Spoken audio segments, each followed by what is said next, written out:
And now on Who's Views, it's time to join JT, Paul, and Third Doctor Ian for the latest headlines.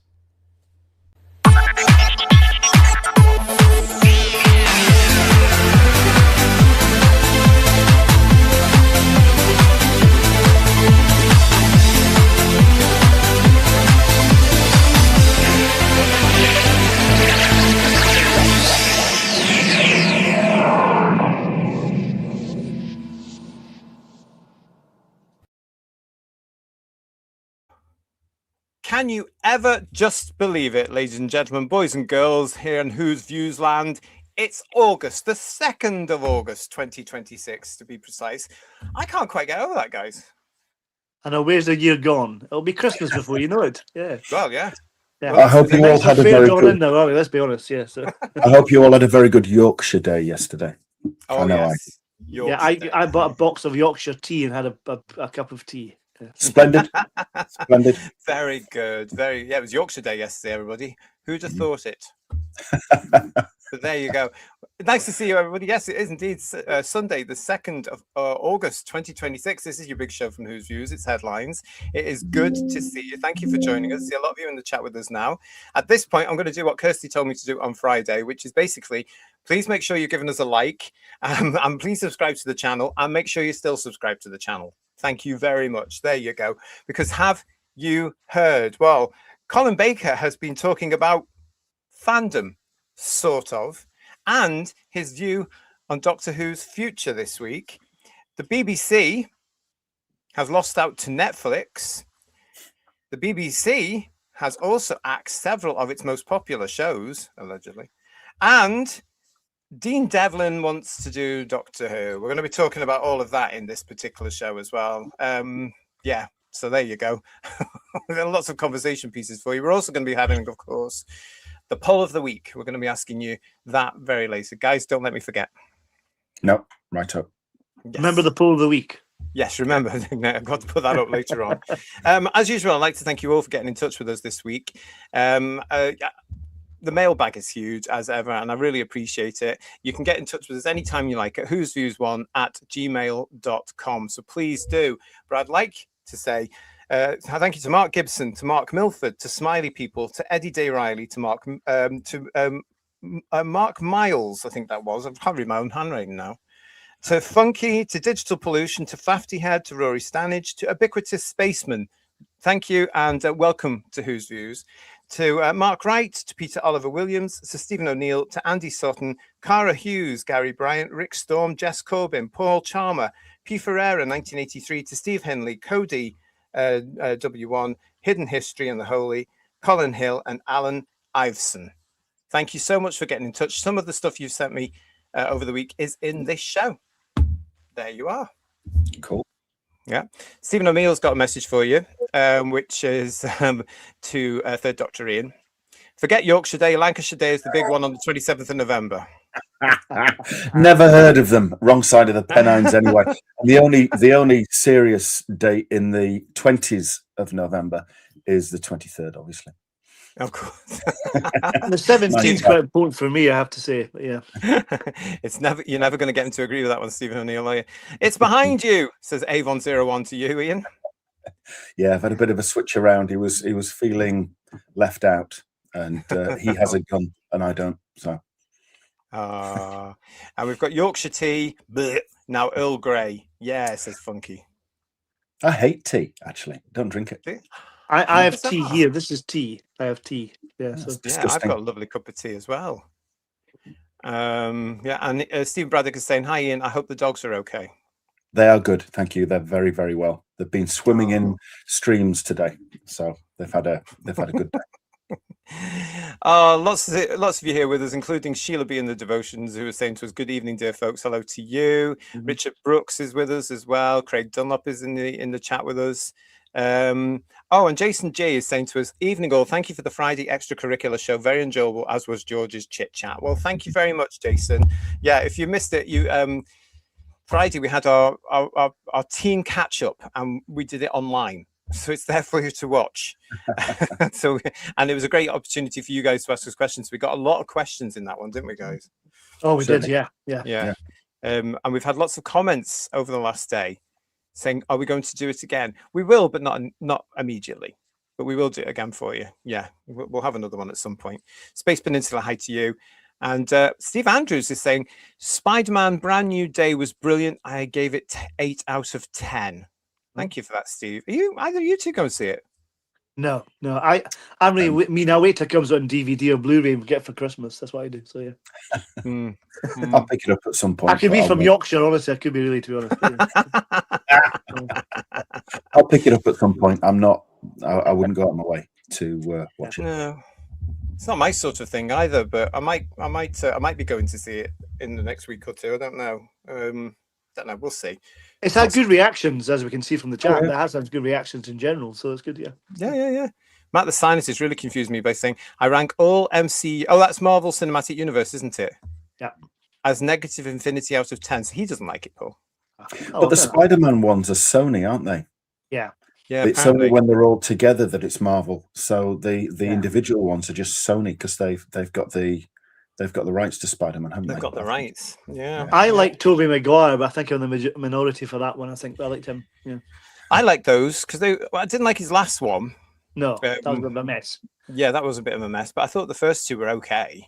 I liked him on the But, Doctor Octopus with Alfred Molina. That was good. I like that one. The second one, that was a good one. Yeah. Right. Yeah. Andrew Garfield in my bad books now, of course.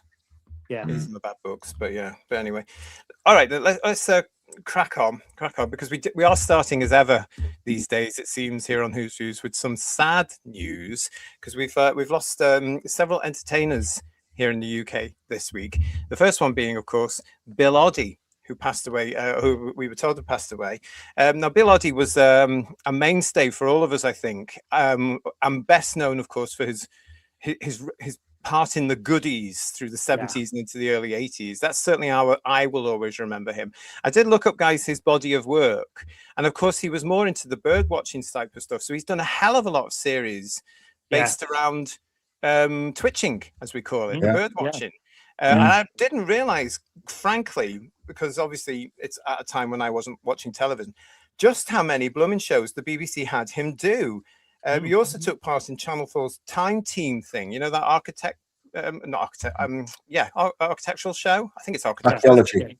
Yeah. Archaeology. That's it. Yeah. So it was one. He did that as well. I mean, goodness me. But Paul, he did a Doctor Who, I believe.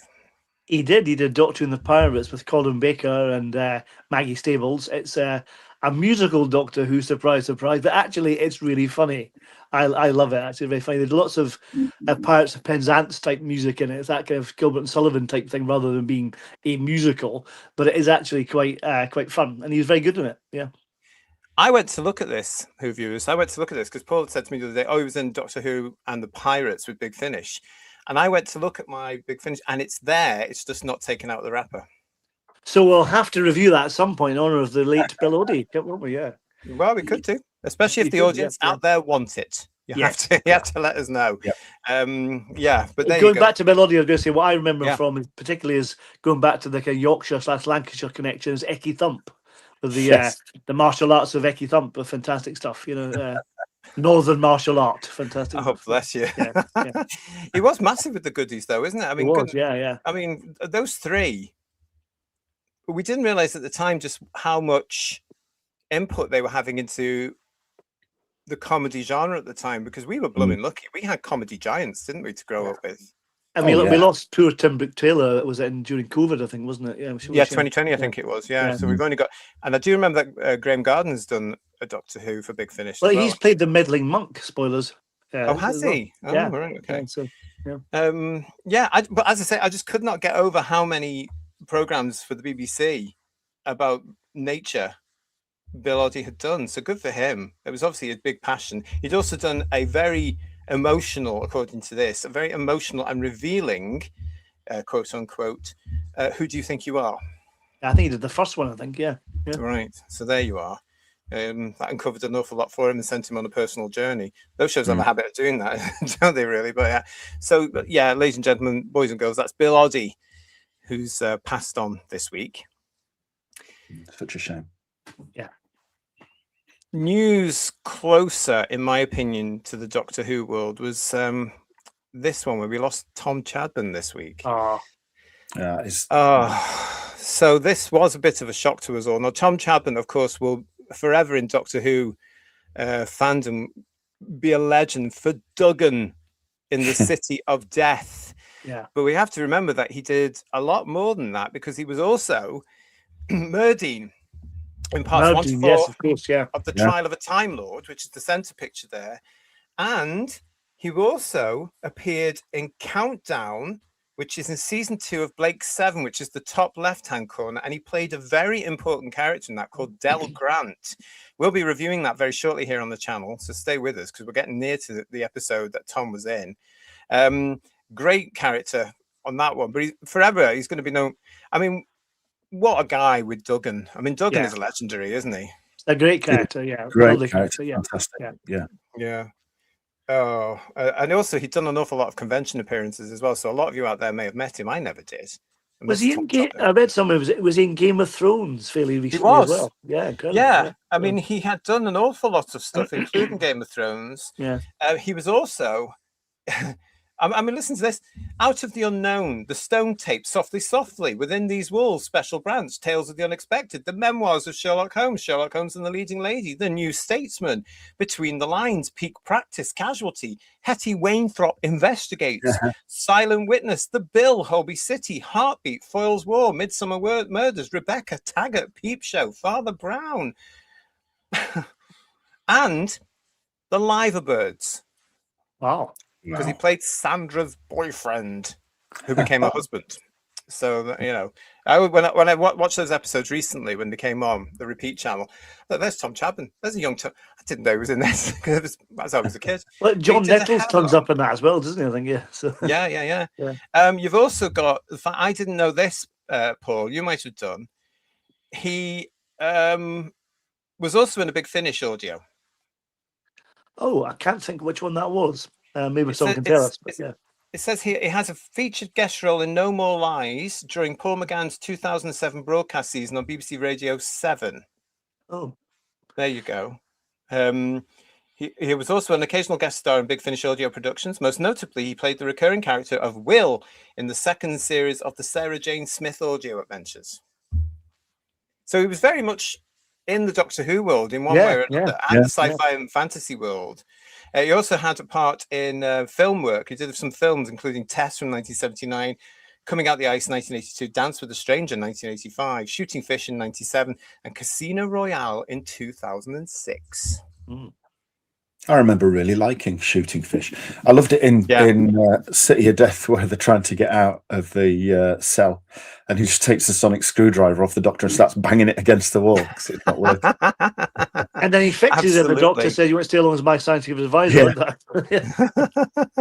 was very rare, that scene, because you got a reference back to the Daleks, the previous story, which you didn't really get with classic stories. But that was quite unique for that, because it didn't work.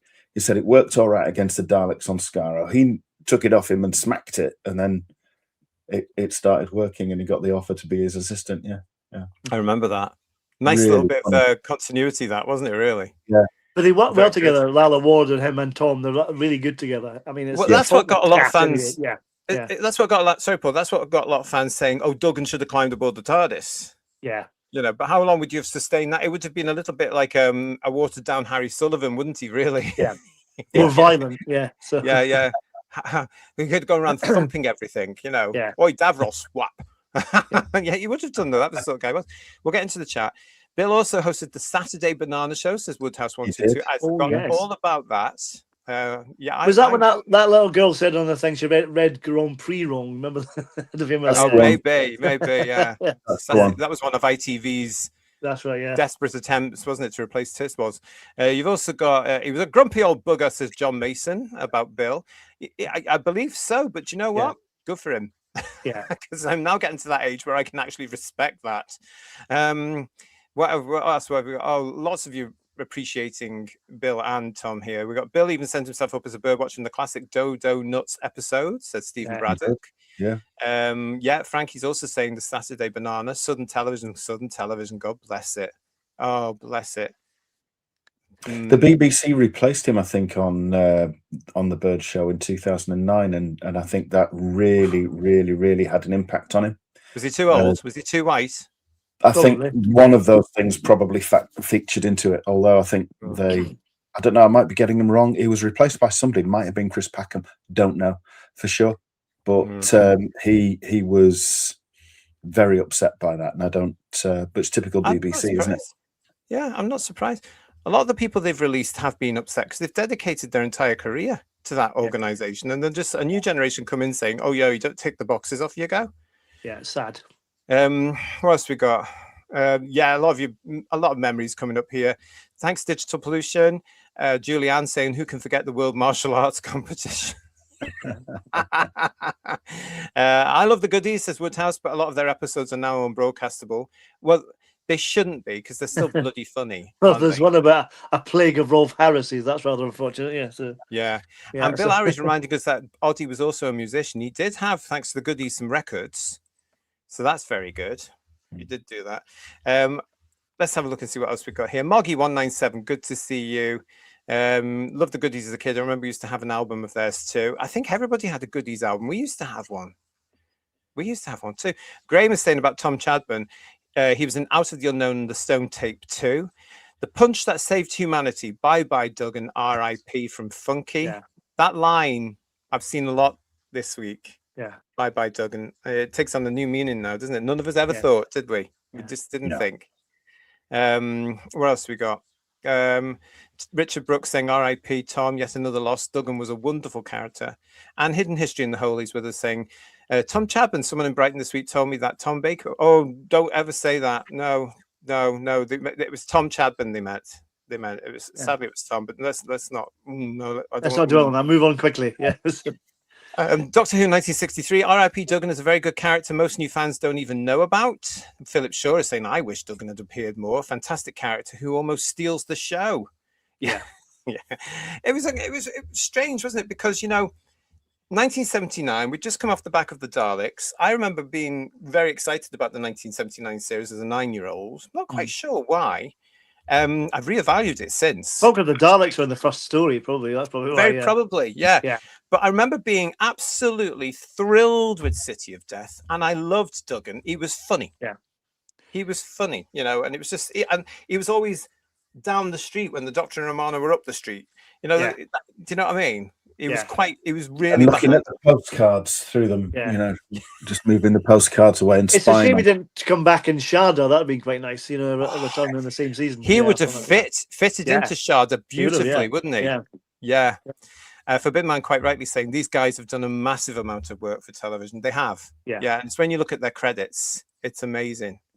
Julianne is saying Duggan would have made a great full-time companion. He would have fitted into the season 17, looking at it now. He would have fitted into all their stories from City of Death onwards. And they could have left him in Sharda or in Leisure Hive, as it turned out. Or maybe it was a good idea that they didn't keep him. Instead of Adric, it would have been interesting, wouldn't it? Yeah. So Nathan Turner wouldn't have liked him, though, would he? Possibly. I don't think Nathan Turner would have liked him. Too comic. Yes, lots of you in the chat with us remembering these two. So thank you for that. And it's lovely. I wanted to say thank you to Stephen Braddock because he sent us this picture of Tom Chapman as Duggan. So thank you for that, Stephen. Lovely. I really appreciate that one. If I may as well, somebody else passed this week who meant a lot to me because he was a gentleman and he was an absolute star in my eyes. I'm talking about Ronnie Ledrew, who had a hand in Zippy. Let's put it that way. He had a hand in Zippy, the children's television classic that I grew up with in the 70s, Rainbow. And I got in touch with Ronnie obviously years later, thanks to social media, when I found him to say how much I had adored Zippy, I adored Rainbow, I had met Roy, Skelton, of course, had done the Zippy voice. Ronnie did a little bit of the voice as well occasionally. And every now and then, gentlemen, we would get talking, and I have to say, He was a joy. He was a gent. And I had all these stupid questions, and he would always find time to get back in touch with me, you know. And he was just lovely. So when I heard that he'd passed this week, I was gutted, Who viewers. Yeah. He also did other puppets as well. He did a bit of Sooty and all this sort of stuff. Yeah. And he was a legend. And to the puppeteers that are around today, definitely a legend. And he was so encouraging, apparently, to them as well. He would, you know, give them tips about how to hold their body and, you know, how to do angles and all this sort of stuff. So I just wanted to pay a little tribute to Ronnie LeDrew, who was a gentleman. But as ever, we say to everybody, to all the friends and all the family of the people that we've lost this week, God bless you. God bless you. And to Tom Jadman's family, especially, he will never be forgotten in Doctor Who fandom. Absolutely. I saw a picture of Ronnie, which made me smile. Was on one of the feeds about the obituary, and there's a picture of him with Zippy inside a Dalek with the lid up. I don't know if you've seen that. It's a lovely picture. Very nice. Yeah. I did my Zippy impression for him, and he was very impressed, which is great because that was 2 for 2 for me. Because Roy Skelton and I used to mess around when we were in Brighton, and we would do the Zippy voice together. Yeah. It's ridiculous. And we would play with the Project Enterprise Daleks. There was one special memory I have where Roy had one and I had one, and we go, "Oh, you big fat Doctor Bombs, I'm gonna get you. Oh, I would eat sausages." It was just brilliant. So when I told him that story to Ronnie, he was like, "Oh, that was wonderful," and honestly, he was a gentleman. Ronnie was fantastic, says Frankie Stanage. He really was. He really, really was. John Roberts is saying the Zippy Dalek is a very funny skit. Yeah. Jess Corbin is letting everybody know that Zippy and Bungle, and don't forget George, were the iconic puppet characters from Rainbow, the popular British children's television series that aired from 72 to 92. Yeah. And something that I've wanted to reboot for ages, as the voice, of course, of Zippy.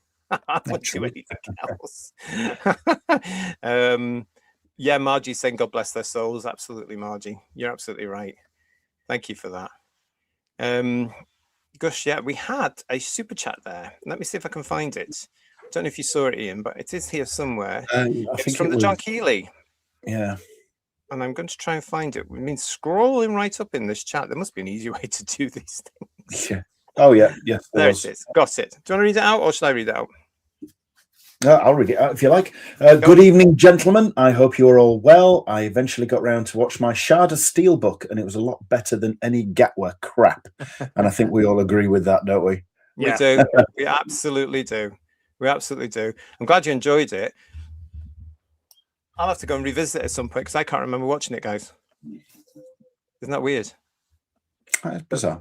I enjoyed it. It was good. Alan Hunting is quite rightly pointing out that Peter Hawkins voiced the original Zippy in the early 70s. Yes, he did. Isn't that weird? Peter Hawkins and then Roy came in. I didn't know that. So that's a new bit of trivia for me I can use later. So. Yeah. They did bring it back in the I think it was the 90s or the early 2000s or something like that. They tried to do it, and it was ridiculous. I watched one episode of it as the young man I was, and dismissed it immediately because I had a great big blue rabbit in it. Oh, right. And didn't Bungle look a bit weird as well? Oh, it was played by John Leeson at that point. But, well, John Leeson was the first one. Yeah. John Leeson played Bungle for the first one. Yeah. So there we go. Anyway, there we go. So we've got all that there. So thank you for that, everybody, and thank you for getting in touch with it all.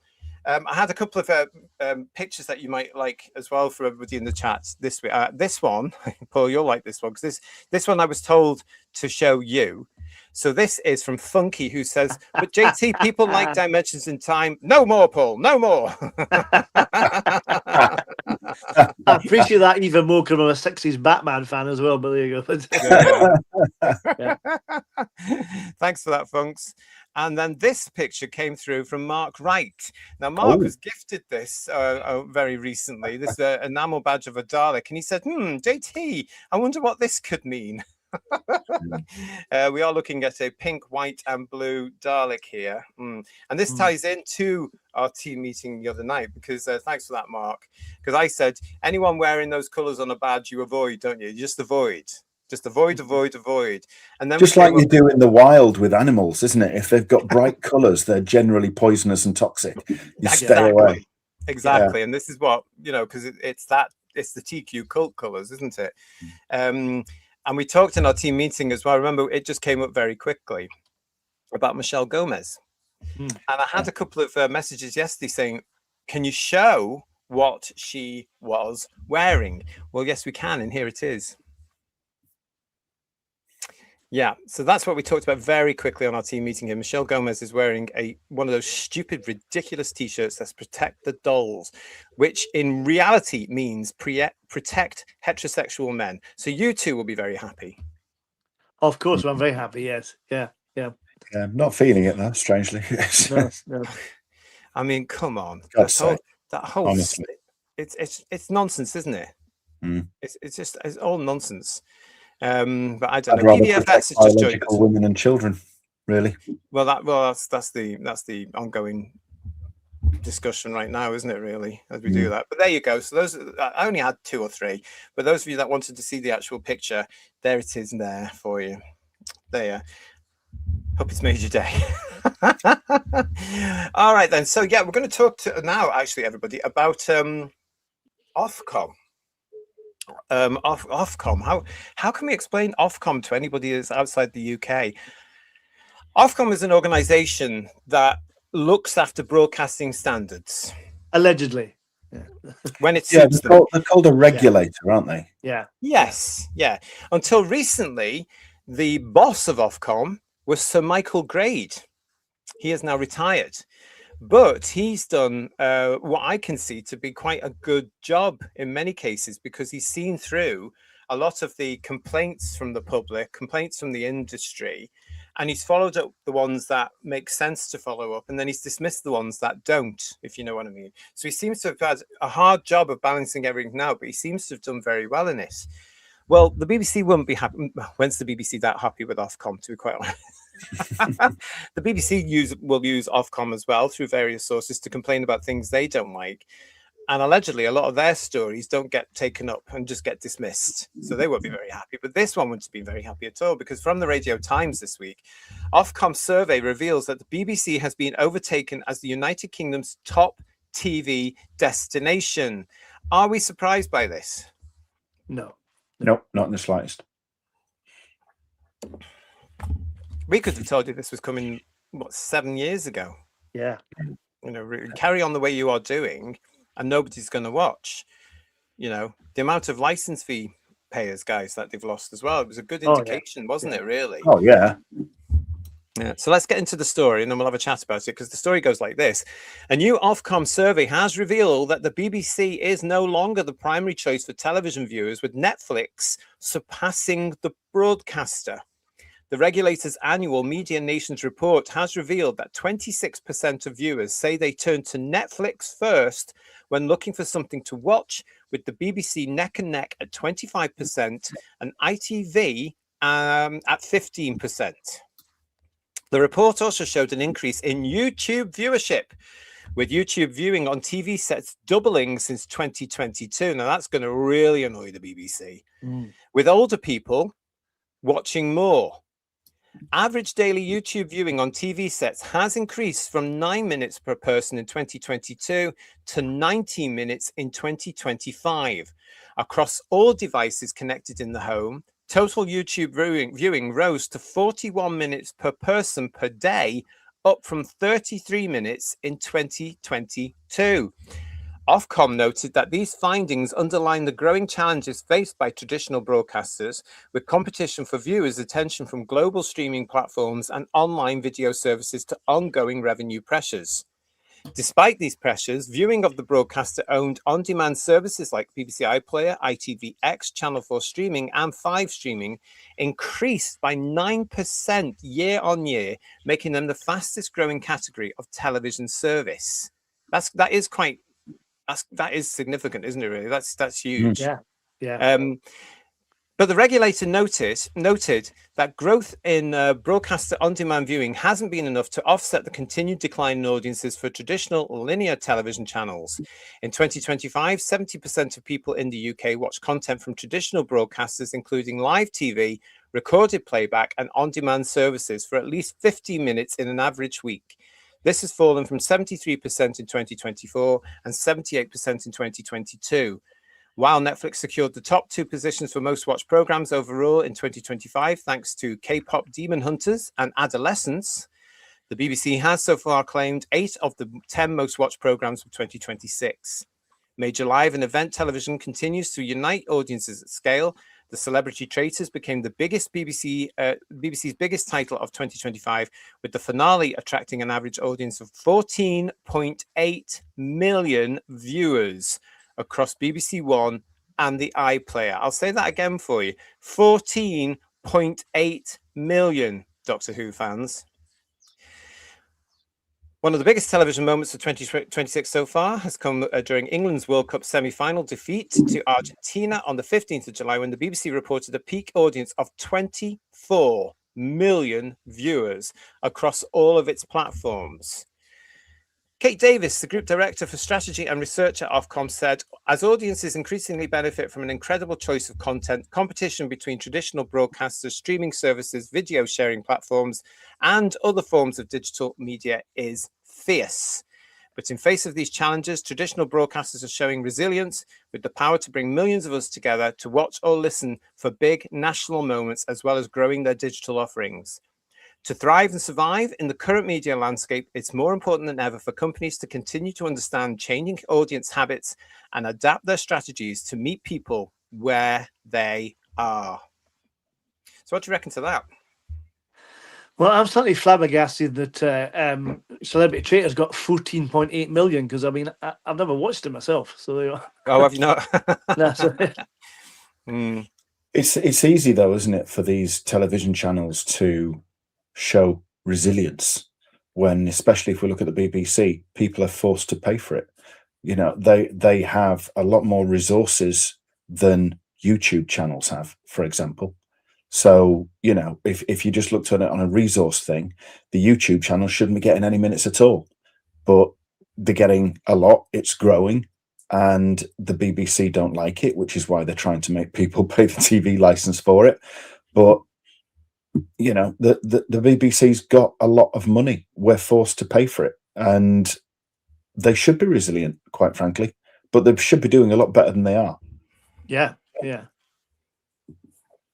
It's interesting though, isn't it, that people will go to Netflix first. Bill Lowry is saying to us, personally, I turn to YouTube before any BBC channels. The times are changing, and the BBC, as ever, as we've said before, are very behind the times. Yeah, I really watch live TV. I mean, if you look at reviews of Shooty and the Fishy thing, I think that's only live things I've actually watched, and that's for review purposes. Normally I put a Blu-ray on or watch something on YouTube myself. So I've lost interest in the BBC, you know? Yeah, me too. Netflix as well. I mean, I've always joked, if Netflix had its own news service, that would completely destroy the BBC. It might not be that far off. If they started doing live sporting events, surely somebody somewhere is thinking, how can we possibly diversify? And would they want to do a Sky style setup of news, which would have to be, you know, something that took in all the regions that they're in of the world. So it would truly go global, which is what the BBC used to be. Yeah. You know. And the BBC still think they are, but they're not. The BBC still think they are, yeah. Yeah. First place I go for something to watch is YouTube, then Amazon Prime. I don't go near terrestrial television, says Julianne, quite right. And Forbidden Man, BBC and their channels on YouTube are trying to say we are watching their tosh and roping those who are currently not paying their protection money. Yeah, we've mentioned this before, earlier this year. If you see it, like the Doctor Who channels, for example, if it's a round circle and it says live, I would advise don't click on it, because the BBC might class that as live television, and you need a license for broadcast live television. It's all very much up in the air, isn't it, guys, when it comes to YouTube now, because there's no law that says that YouTube is part of that. Yeah. It's very likely that the BBC are going to want to push it for the TV license, isn't it? Oh, yeah. But fortunately, channels like or companies like Google for YouTube or Amazon or Netflix have got the financial clout to push back, which smaller providers don't have. But they've got a lot of muscle, probably way more than the BBC's got. So it's a question of how many resources the BBC wants to put into this, considering the fight in a 10 billion lawsuit with Donald Trump at the same time. Unfortunately, they've got the government's backing, though, haven't they? That's a problem. So there's lots going on with the BBC, as we know, because we're looking at it continually. Kev, hiya, Kev, how are you? YouTube has some great content that was originally on telly. Old Corrie, Mike Yarwood specials, some great interviews from the past. I've noticed them as well. There's some brilliant stuff there from Parky and the rest of them. Wogan. The BBC and ITV now can't make telly like that anymore. They dug the hole. Where did they go wrong, Kev? This is what I want to know. Where did they go wrong? Where did the quality drop so badly? I often think, had they just continued to produce the quality of stuff that they were doing, maybe they wouldn't be in this hole that they're getting into now. Were they that desperate to find this new mythical audience? I think so. Yeah, I think so too. I just don't know where they went wrong, because I wasn't watching television at the time anyway. Do you guys remember anything about seeing something significant? They pivoted in the 90s. It kind of happened. It didn't happen overnight. It kind of happened gradually, didn't it? It kind of started to get into this preachy kind of feel that it's in now. And that took it happened gradually, not overnight. And I think that's what's they've stopped making entertainment. That's the problem. They don't know how to entertain people anymore, do they? But they pivoted, didn't they, to channels generally, not just the BBC. They pivoted to do a lot of reality and game show stuff. Yeah. And that's when quality starts to go down, because it's seen as being quite cheap to produce in a lot of respects. So, when they stop the problem, quality, yeah. I remember saying something similar to that, because I worked on the first series of Big Brother in one form in 2000. Yeah, 2000. Bloody awful. Hated it. But I remember saying at the time, this is dangerous telly. And I remember quoting Vengeance on Varos. There's a Doctor Who episode from years ago where they do this and it's dangerous. I said, this is just lazy television. It doesn't involve any actors. It doesn't involve any scripting. It doesn't involve any directors. It doesn't involve any production facilities really at all. I said, this is lazy television.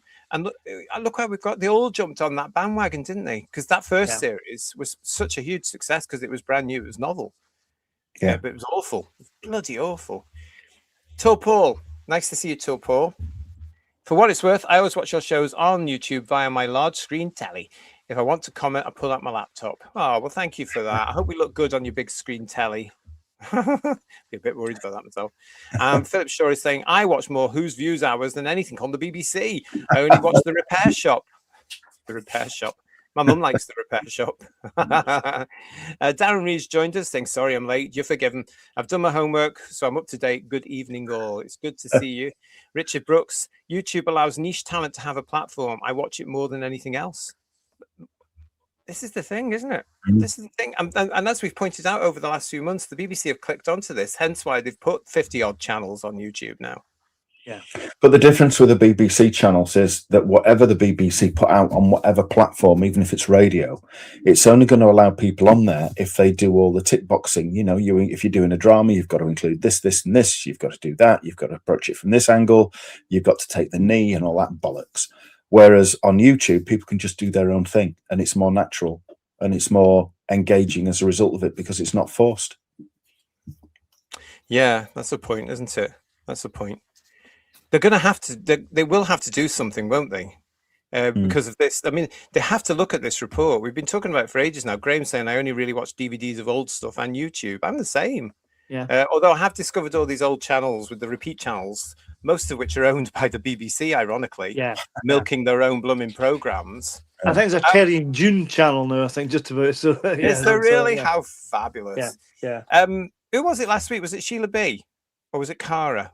But somebody got last week a letter from the TV licensing, didn't they? Sheila B, I think. Was it Sheila B? Ian, if you could also watch out for any super chats for me if they come through, so I don't miss them. Yeah. Let's just before I go, hold that thought for a minute. Cool and Dry, Mark's with us. How do you describe Ofcom easy thought policies? They have overreached, effectively policing acceptable speech rather than simply enforcing broadcasting standards. Ofcom, like everything else, has been infiltrated by alleged activists, though, hasn't it?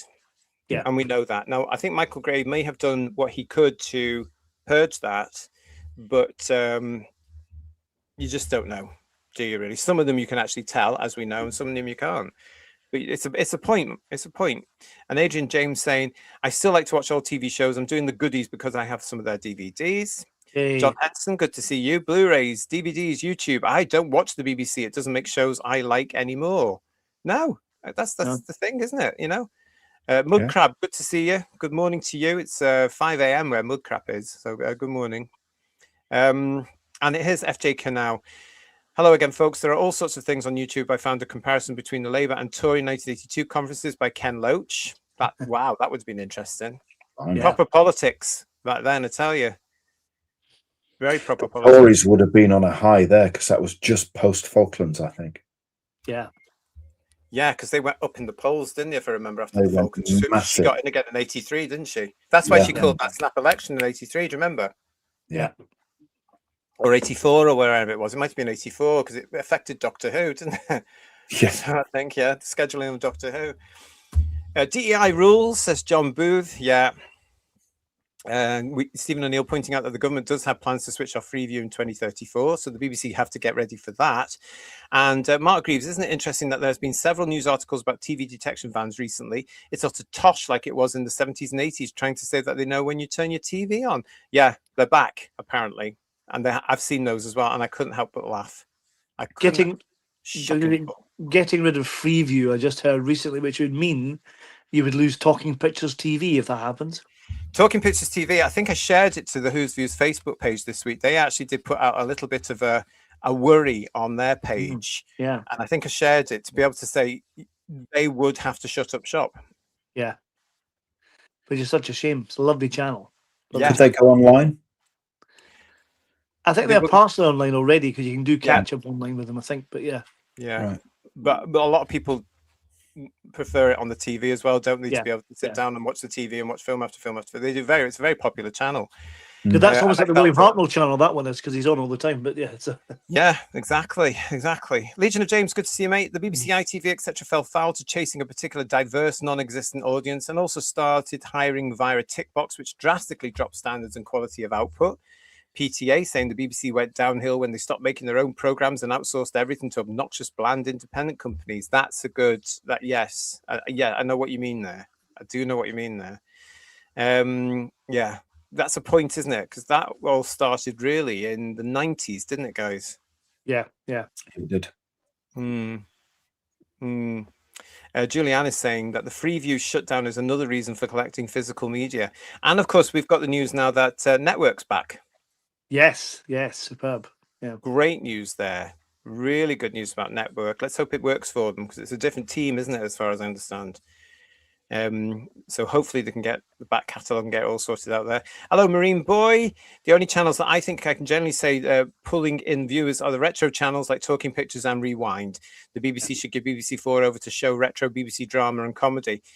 If they do that, though, they sort of tie in with their own Eden, because that's the BBC, isn't it? Yeah. Hartnell's Ghost saying, JT, when did our BBC go wrong? Mrs. Brown's Boys. That's exactly it. Yes. You're absolutely right. So I was saying there, everybody, somebody was telling us last week on the show that they'd had a letter from the TV licensing people. Now, I've had mine, strangely enough, on Monday, and here it is here. For those of you outside the UK, look at this. You need a TV license to watch live TV or BBC iPlayer.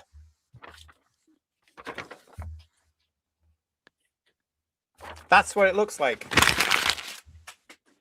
That's what happens to it. Because I don't watch the iPlayer and I don't watch live television. So when that happens, when you get this, it's just another way of saying, we are aware of you. That's the situation, you know? And I think it's ridiculous. You can tell them as often as not, I think it was last month. I only filled in, or I said yes, I don't need it again. Leave me alone, and then that comes through the door. It's shocking, guys, isn't it? It's another sort of. They're trying to keep people. Bullying. Yeah, they're trying to keep people afraid. And it's mentioned in the chat. It was Sheila B. Sheila, was it Sheila B? Oh yeah, there she is. Yes, it was me that got the letter. Connor Sullivan saying the BBC is propaganda network and other TV shows have to push the message. Copyright critical drinker, but now they're thinking making iPlayer a subscription service. That was actually for. What did we talk about the other week? It was as part of some other project. We talked about that in headlines a couple of weeks ago, and I forgot what it was all about. They need to outside the UK. Davey B's just saying hello. I'm just saying hello while I suffer closing at work. Oh, bless you. bless you. But there you go on that one.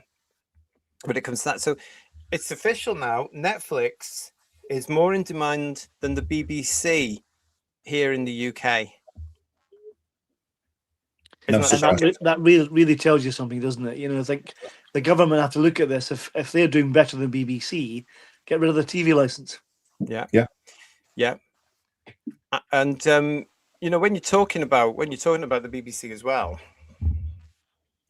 and what they're trying to do with, as we talked about with the annual report, with them even considering that you have to pay the TV license to access Netflix or Amazon Prime, it's all starting to fall into place because they know this is happening, don't they? They absolutely know it's going on. They know it's happening.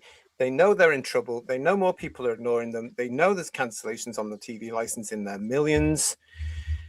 And I think they're desperate now and they're grasping at straws. Yeah. 100%. 100%. Panicking. Definitely panicking, I think. Definitely panicking. It wasn't the only news from about the BBC this week as well, because did you see this? This was from The Independent. The BBC have axed 3 big series in budget cuts, including beloved show On Air for 22 years. And I was looking at this and asking, are we surprised? Are we surprised by this? Because I'm certainly not. Let's, let me know what you think in the chat as well, because we're going to look at this now. Continuing from The Independent, the BBC has axed 3 of its most famous shows in its attempts to make £500 million worth of savings over the next 2 years. The broadcast has confirmed that Celebrity Mastermind, Blankety Blank, and Live at the Apollo have all been put to rest. The latter has been a BBC mainstay for 22 years. We are incredibly proud of all 3 of these much-loved shows and would like to thank everyone involved, both in front and behind the camera, for bringing them to screen and making them such a success over many years, the BBC said in its statement. Unfortunately, we have to make some really tough choices in light of our funding challenges, and these savings have been identified from the entertainment genre. Just the entertainment. Just that. Nothing else. No dramas or anything like that. Just that one at the moment. Blankety Blank is historically one of Britain's longest running game shows, though this incarnation stems from 2021 when the BBC rebooted it with its host, Bradley Walsh, who you all remind me was in Doctor Who. Well, that 500 million, part of that will be his fee, I'd imagine. Probably a couple hundred million, I'd imagine. Yeah. I remember hearing he'd taken on Blankety Blank, but I've never seen it, obviously, because it's BBC. It used to be on ITV. But there you go. It was BBC, ITV, then BBC again. So it's one of those shows. It shows you, doesn't it? That could be the future for Doctor Who, guys, because it could go anywhere because it was an independent business. Was it on ITV when Lily Savage did it? Because it was obviously when Paul did it as Lily. Yes. Yeah. That was the story. Did I ever tell you the time I went to see a recording of 2 of the episodes? No, you didn't. No, do tell. Oh, it was a Friday night in London. Myself and a few friends of mine went to see this recording because we got tickets from a friend of ours who was working on it. And we went to see it. It was supposed to be 2 half-hour episodes. We were there for nearly 5 hours. 5 hours, because it was Paul O'Grady as Lily Savage's first sort of go at this. Yeah. In the first few episodes. Julie Goodyear, who's Bette Lynch, was in there as well, being very much, look at me, I'm the queen.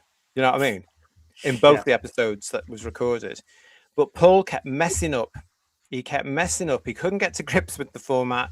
He couldn't get to grips with the set and walking in those heels because he was a drag queen, obviously.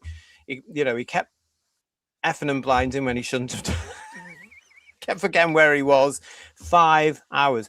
And even though there was no, the camera was never looking at the audience, as I pointed out to this very up himself runner at the time, when I wanted to leave because I was bored out of my mind, he wouldn't let me for continuity purpose. I said, what continuity? You don't film us, you film Ben. Let me out. I'm dying in here. It's a Friday night. I need to go now. I was so bored with it. Anyway, I've gone off on a tangent there, haven't I? It's easily done, I'm telling you, honestly. It is, it's easily done. Yeah. Celebrity Mastermind has run for 24 series, having first been broadcast as a one-off special in 2002. Presented by Clive Mirry, it has one film series waiting in the wings for release. Now, Celebrity Mastermind, I don't think that should be on anyway when it starts to get bloody drag queens on it as a celebrity. It's embarrassing. They go on with a specialised subject and they don't know the subject at all. It's horrendous, honestly. Yeah. Yeah, we've got this from FJ Canal saying, "Oh, please, please, please, someone cancel the one show." The problem with that, it's cheap because it's stood in the reception area, the new BBC's a broadcasting house. Yeah, in the hall.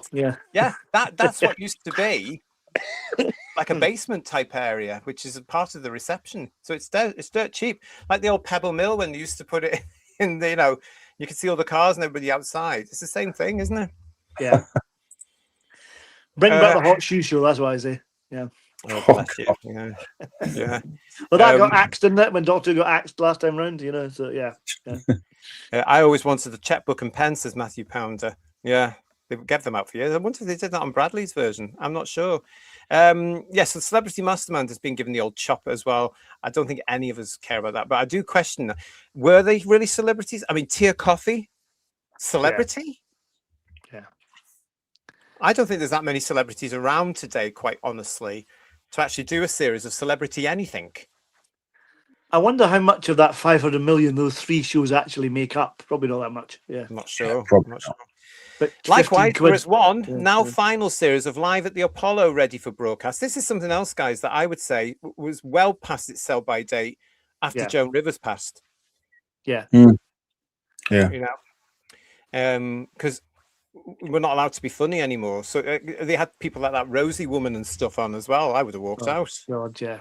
Yeah, you have Rosie Jones, you've got Nish Kumar, who is about as funny as hemorrhoids, and then you've got Ramesh Ranganathan, who we talked about last week, who is just, I don't know, he's everywhere. moronic. He's like a rash. He's moronic. He really is. He's like a rash because he fits all the DEI boxes for the BBC, so they'd love him. They'd have him in every single bloody show if they could, honestly. But anyway, originally launched in 2004, says The Independent. The show sees comedians perform a stand-up set at London's Hammersmith Apollo, God bless it. It helped launch the careers of comedians, including Jason Manford, Russell Howard, and Michael McIntyre, and played host to established comedy veterans, including Joan Rivers, God bless her, Rob Brydon, Joe Brand, and Julian Clary. The BBC has come under pressure to make significant cuts in recent years, with the broadcaster reporting that its income from the £180 annual licence fee has fallen by a quarter over the past decade. In March, the corporation warned that its current funding model was not sustainable and needs reform. Very surprised I'll say that word. Committing to exploring options around reforming the licence fee. Last month, the BBC's Director General, Matt Britton, announced his intention for up to 2,000 jobs to be axed in a cost savings plan, with 550 of those jobs taken from BBC News and television and radio-related roles. It was also confirmed that 6 shows would be cancelled on BBC Radio 4, The World Tonight, The Midnight News, Moneybox Live, Antisocial, The Law Show, and Crossing Continents, and that BBC One will no longer broadcast a Sunday morning edition of BBC Breakfast. No one's going to miss that. No. The Today programme on BBC Radio 4 will also have a roster of 4 permanent presenters rather than the existing 5. Meanwhile, only one anchor will present the format on a Saturday. So some people are going to be leaving the BBC because their wages are about to get cut. Yeah. That's what that's about, isn't it, really? They could get rid of that Amol Rajan. He's being a little bit like a news and current affairs person in the same way as Ramesh Ranganathan. He's turning up on everything because he does University Challenge and things like that. Oh, yeah. There's a lot of shows that they could get rid of. I mean, did you see recently they've renewed for a third series, that alleged comedy on BBC Three of the drag queens. Was that Smoggy Queens or something? Is that Smoggy one? Queens with Mark Benton? Yeah, it's going for a third series. It's bloody We've awful. talked about it on the channel. Why can't they just, why can't they just look at things properly and say, right, we are Mrs. Brown's Boys needs to go. Yeah, all these things, and I don't have a problem really with the shows that they've said there because I don't know them, but I also have to state at this point that before the BBC announced that they were getting rid of blankety blank, actually the day before, I had read an interview with Bradley Walsh, who's out there doing what Bradley Walsh does, and he said that he couldn't commit to the next series of blankety blank because he is busy. That man has several shows going, some of which he's developed himself, including this new version of The Chase, which goes abroad. Yeah, I saw about that tonight. Yeah, incredible. Yeah. I don't know what that's about, but there was The Chase, and then there was the alleged celebrity chase. Then there was something called Beat the Chasers, which is the big show. Did you see the set on that? And now they've got this one where they go around the world. He's also doing something else, and of course, he's doing the thing Phil likes, Gladiators. Thank you. Yes. Yeah. So he said he was too busy to do it, so he couldn't commit for the next 2 years. So they've obviously decided we can't do blankety blank without Bradley. So we'll just that will come back. Blankety blank will come back. It's too easy for them to do, and it's quite a cheap show. Yeah. Any thoughts? I ain't going to miss any of them. Well, I actually quite like Live from the Apollo, but I agree it went on for too long. But they're going to have to claw back more than these 3 shows. I mean, I'm sure there's loads of things they can lose. You know what I mean? Loads of TV shows easily. Yeah. All the stuff they mentioned on the radio is not going to cost a lot. Again, it's going to be people's salaries. The BBC has historically paid certain people way too much money, and I know they argue that they need to pay that in order to attract the talent, but you could also pay less and develop new talent instead. God forbid, but they don't do that, do they? And their alleged talent left. Yeah. Chris Evans, he started. He opened. Got arrested. Yeah, Evans left. Norton left. Loads of people started to go when they realized they were going to have to let the public know how much they were on, which they didn't want to do, even though it was the public's money. And secondly, they left because they thought, right, I'll go over there because I'm not going to get this invasion of my privacy, and I'm probably going to get a little bit more. Yeah. I just don't understand, Who viewers, why they don't just close down things like BBC Three and BBC Four and a lot of these spin-off radio channels. Totally agree. I mean, how much? That surely is going to save them some money, Ian. Do they still have orchestras? Yeah. God, why? I don't know if they're funded by the license fee payer, though. I don't know if they just keep the name. I don't know. But I agree. I mean, we've said before about all the foreign news channels like BBC Persia and all that kind of thing. And BBC Verify is a laugh in itself, especially, when one of the women working on it had lied on her CV. So, allegedly, obviously. It made a joke of that. So there's so much you could get rid of and the public wouldn't know. BBC are desperate to save money. They need to go back to focusing then on things that are going to get people paying the license fee. Because again, they're going to put it there. The license fee is not sustainable for us simply because they're not producing products that people want. I wouldn't trust the BBC News at all these days. And it was always the one on in our house. Yeah, me too. Yeah. They just want to do what they want to do, but they want to force us to pay for it, whether we like it or not. And that's the thing. And the public has shown they don't like it, Ian. Yeah. And by trying to force the public to pay for it again through other taxation and everything else shows that the BBC doesn't give us stuff. Lots of you in the chat talking about this as well. It's sad days for the BBC here. I do genuinely believe we are seeing the dying days of the BBC here as it kicks and screams, because it's going to have to change into a format and an organization that none of us recognize. It's going to be completely different. It's going to have to. Live at the Apollo will go to Discovery, like Mock the Week did, so Frankie Stanage. That's the thing, you know, these things can do. Yeah. PVFS is saying, I haven't heard anything more about Saturday Night Live UK. I wonder why. They have been commissioned for a second series. It's coming back next year. Yeah, it's coming back. It's coming back next year. Even fewer people can watch it. Yeah. This is the thing. I mean, everything that gets lower than 1.8 million viewers gets recommissioned. In our day, that would never be allowed unless it was children's television. Yeah. Never be allowed. Marchie 75, Joan Rivers was a savage, one of the best comedians ever. She's a genius. She was a genius. I saw her live on one of her tours. I think it was this I'm Still Alive tour, I think. And I saw her in Manchester, and I nearly wet myself because she was just so funny. So funny. Sorely missed. The world needs Joan Rivers right now, because she'd tell everybody exactly the truth in a funny way. Yeah, and they would hate it. But she would have called out all this nonsense years ago. God, oh, so frustrating. Thank you for your super chat, Mark Greaves. Who can forget David Lammy on Mastermind, who came after Henry VIII, Henry VII? I love that clip when they bring it up. He was thick as mince, wasn't he? Mince, yeah. I would pick issue with your choice of the word was. Is still, exactly, yes. Currently, yeah. He's out now, though, isn't he? Yeah. Did he get kicked out in the reshuffle? Yeah. He'll be reshuffled back in again, no doubt, at some point. But yeah. Oh, I hope not. They always do, don't they? They always do. They just go around a revolving door. What's her name's back? Rayner's back. That's interesting, yeah.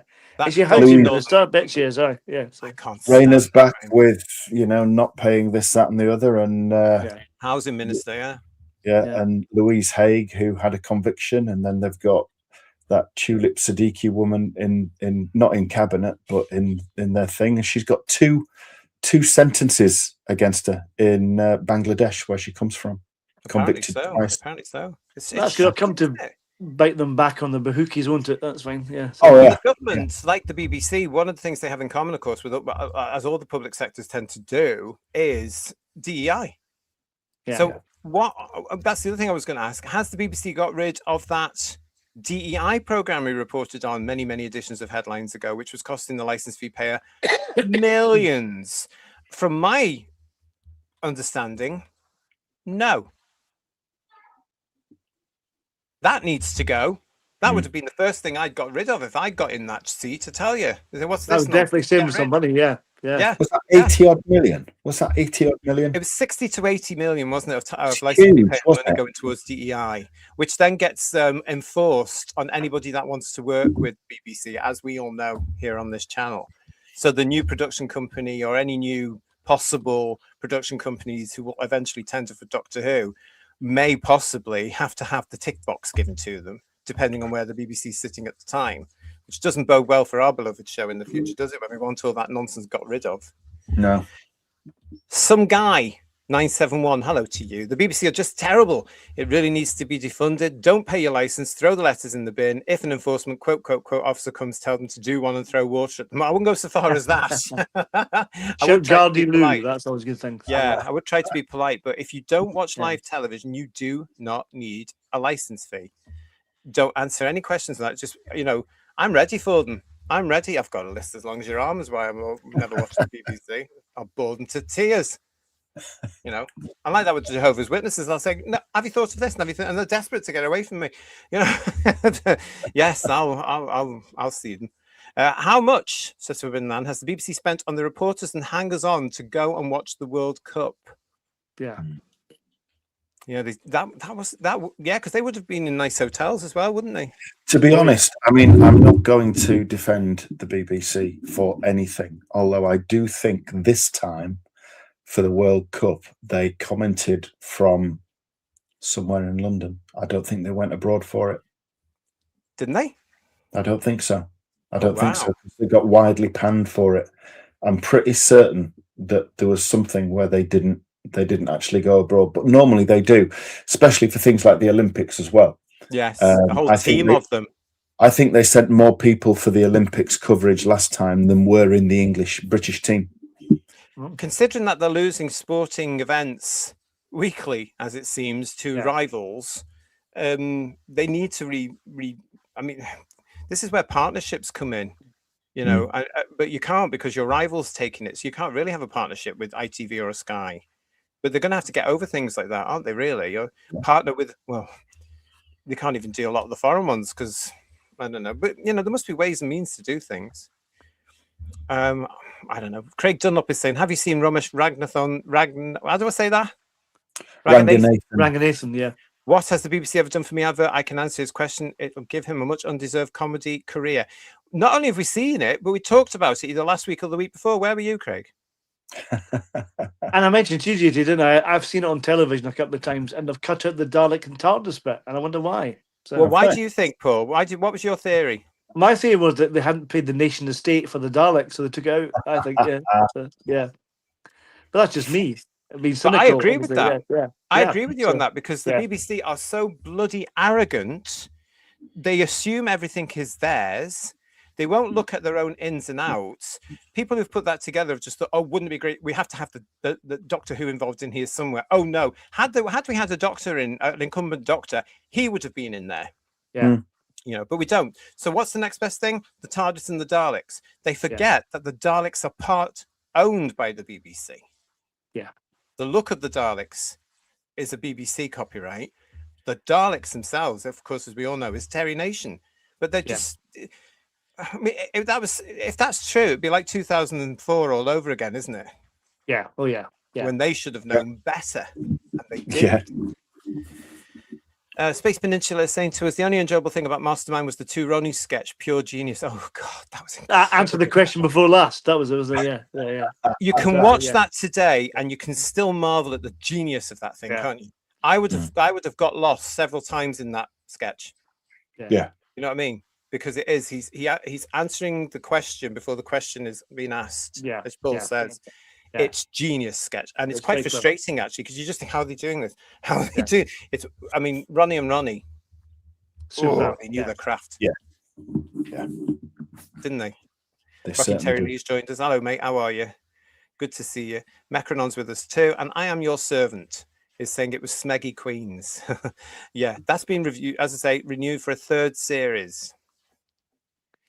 Frankie Stanish is saying that River City, the Scottish soap, was axed. I think we mentioned that somewhere before, didn't we, Paul? Yeah, they did, and they pulled down Shield Inch, the location that they had, the set that they have for EastEnders, thinking of an idea like obviously their soap village or town, whatever kind of thing, you know. Mm-hmm. Digital Pollution, who got his ticket for Visitations Blackpool the other day. I'm so happy I've never seen any of these shows. I'm not watching telly as great. You're not missing much. Yeah, no, you're not missing much at all.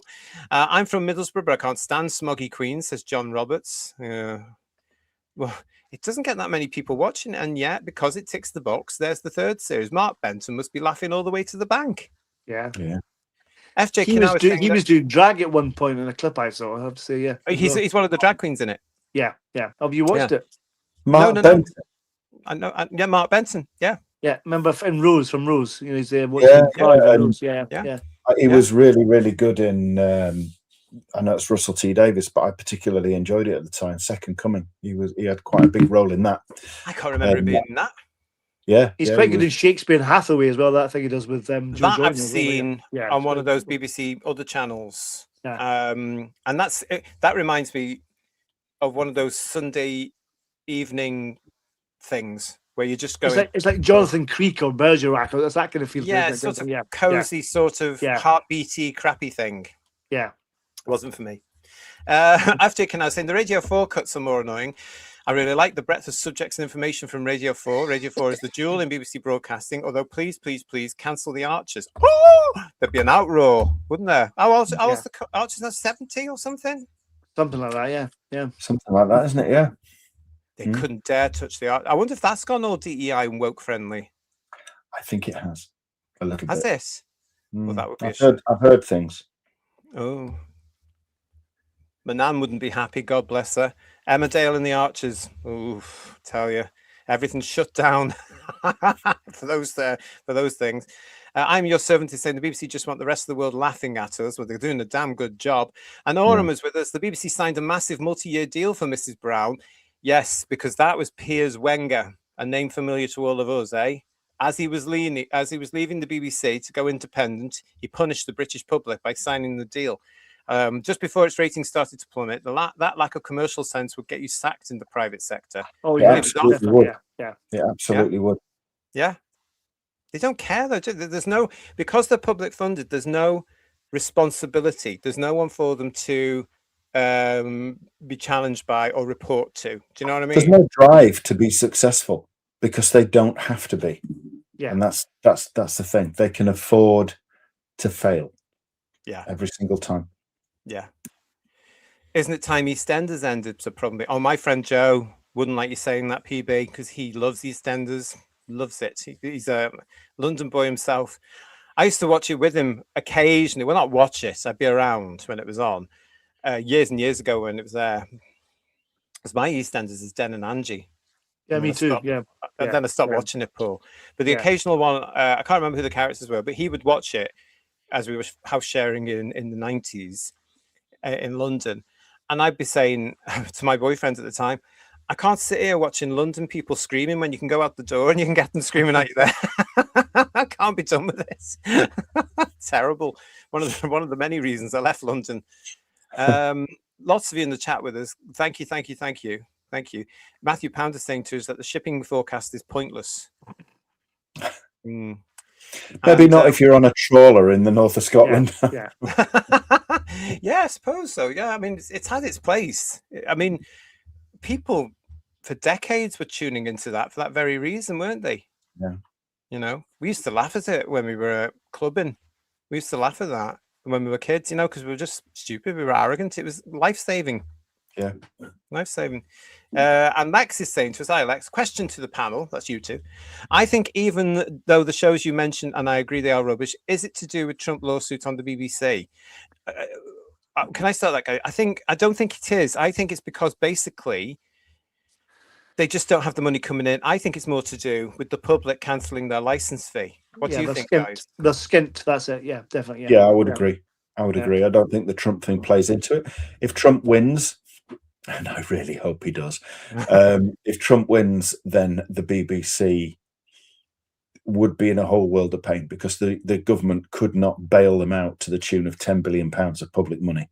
Not when the public's already paid. It'd be like the public will be paying the license fee twice for that year.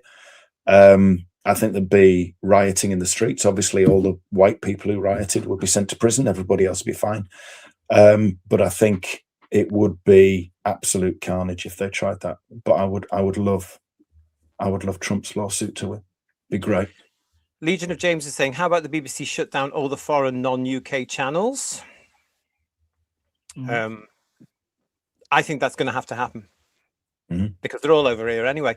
So yeah, it's a case of like, you know, I think that is going to have to happen because they cost a fortune.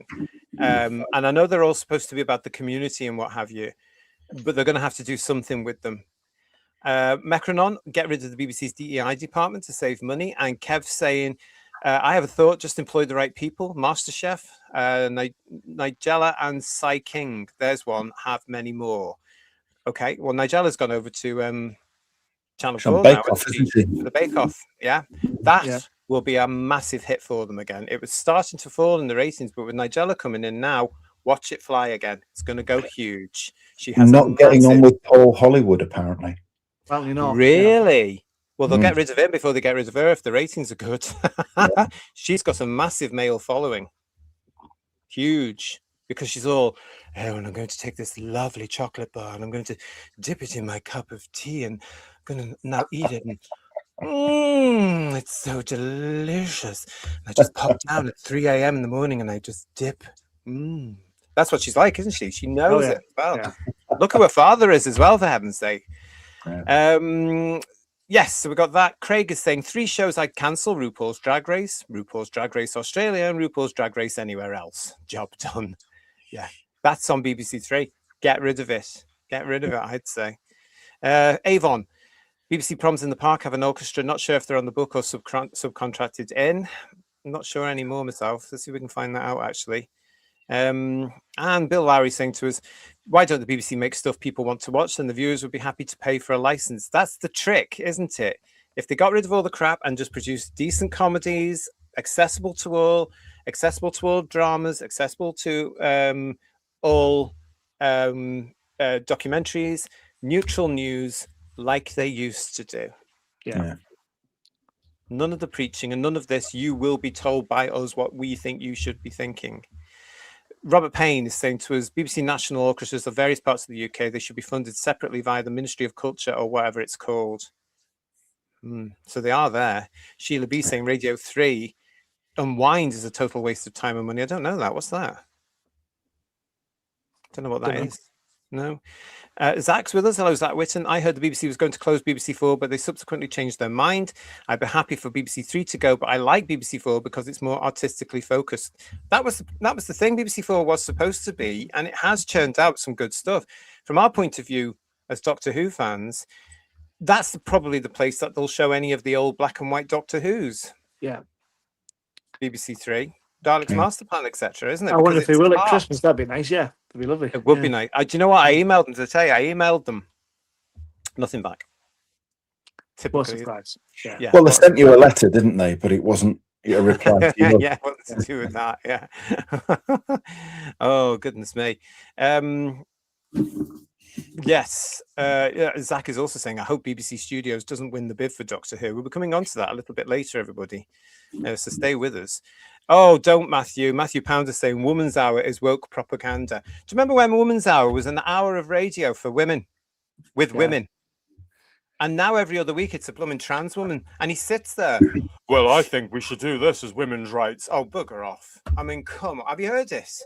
I've heard a few while I've been researching stuff about what's going on, of course. It's a joke. And they sit there and they're all pretending that this fella in a wig and a frock is a woman. And it's Woman's Hour. Yeah. I wouldn't axe it, but I would certainly axe the team producing it. Yeah. Honestly. Graham is saying it's a very different BBC to the one we watched in the 70s and 80s. I say that again. Yeah. Cara, I can live with losing Bargain Hunt. Is that still on? Yeah, I think so. Yeah. Is it really? What gets me about this, guys, is the fact that these people that do these cheap shows make a lot of money from their salaries, as we were mentioning before. Do you remember David Dickinson? Yeah, yeah. Well, he did Bargain Hunt, didn't he? You know, with the tan. Yeah. I'm off on one now, look. I was walking in Manchester city centre one day, you know, I had the hard hat on and the bulletproof vest and everything like that. And I'm walking down the street, and where the Midland Hotel is in the middle of town, if you know Manchester, you know where the Midland Hotel is. All these other things are sprung up around it now, but that's one of the longest or oldest buildings in Manchester. And this awful looking, really disgusting coloured blue Rolls Royce was on at the side on the road. And it had what I remember was a light tan interior. Because I remember thinking, who the hell would drive something like that? David Dickinson. Because not only did he make all his money from his antiques and stuff like that, but I remember thinking, how much is the BBC paying him?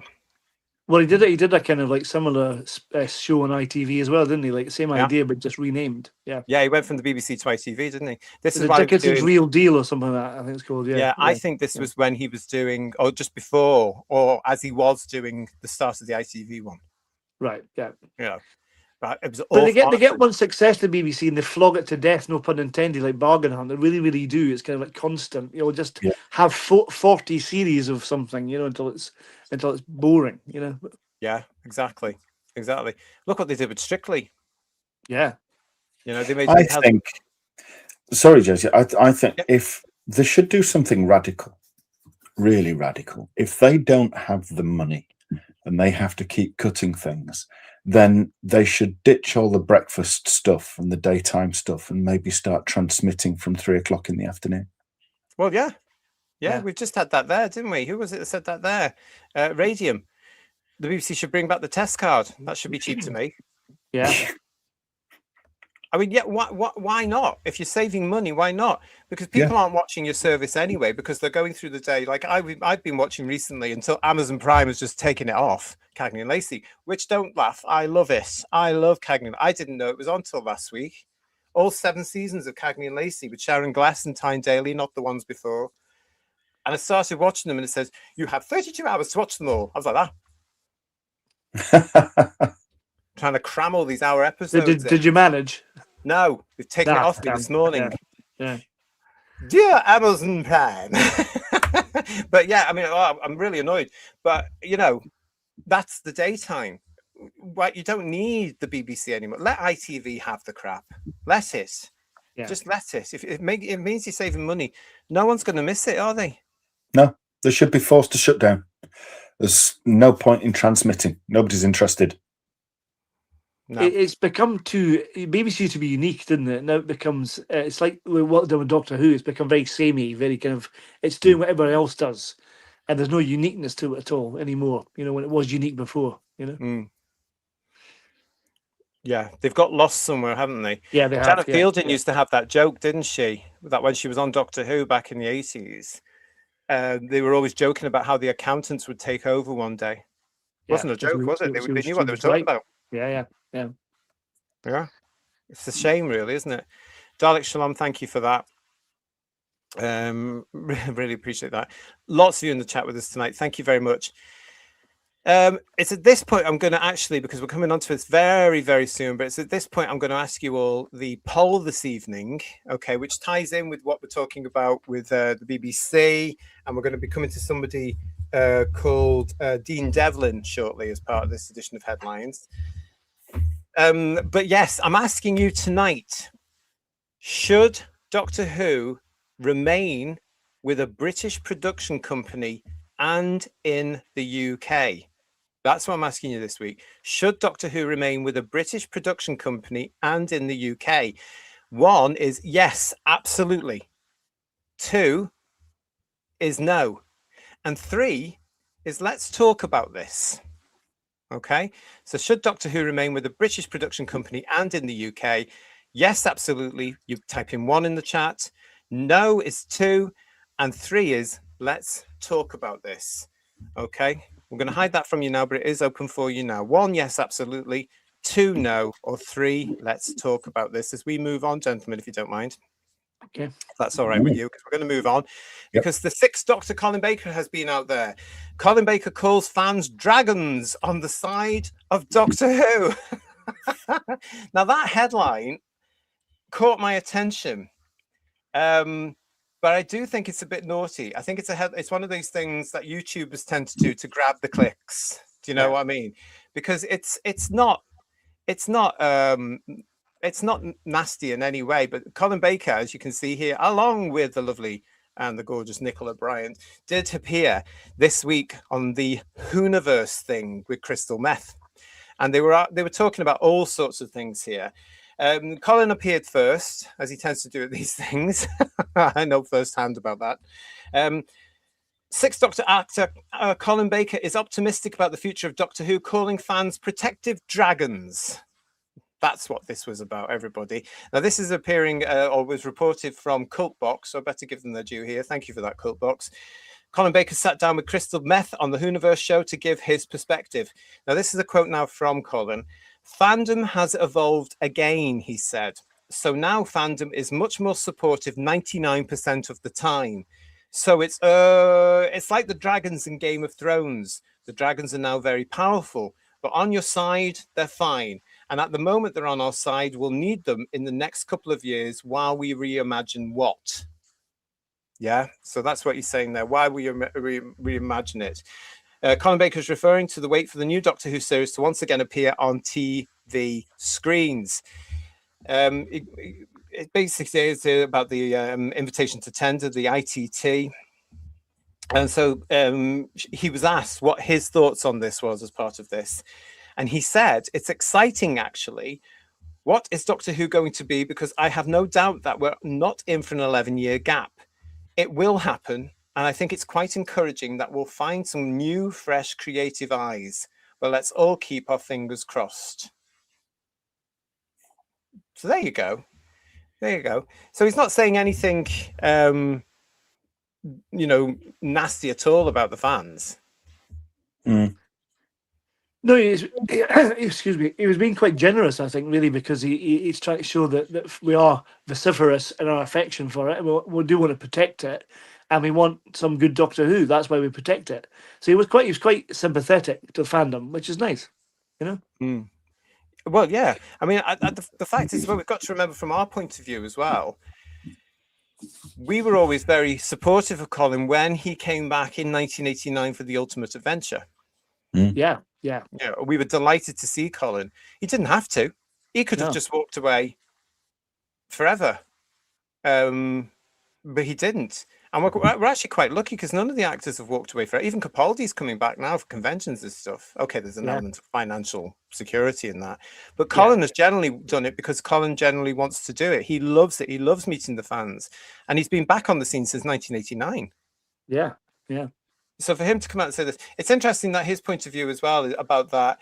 Again, he's encouraging, and he's right as well in this one as well. He's not getting into any of the production side of stuff and saying anything, but it's exciting actually. What is Doctor Who going to be? Because I have no doubt that we're not in for an 11-year gap. It will happen, i.e. will come back.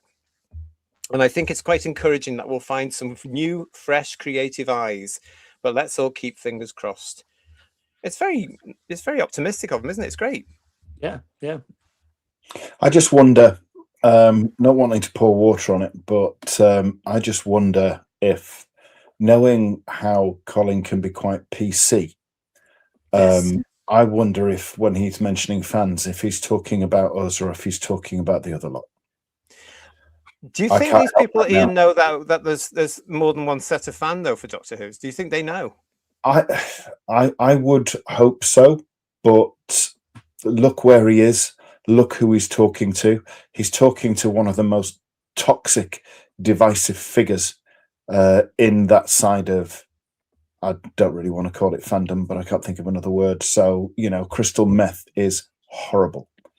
And he's there talking to her about that. And you know what it's like when they go on that show. They're all very sycophantic towards the TQ cult, aren't they? Mm. And I just wonder, because he has been very PC, hasn't he? Very woke. It made me laugh a couple of years ago when he insisted that Jodie Whittaker was a marvelous doctor, and then he said, somebody said, how many episodes of hers have you watched? And you had none. None.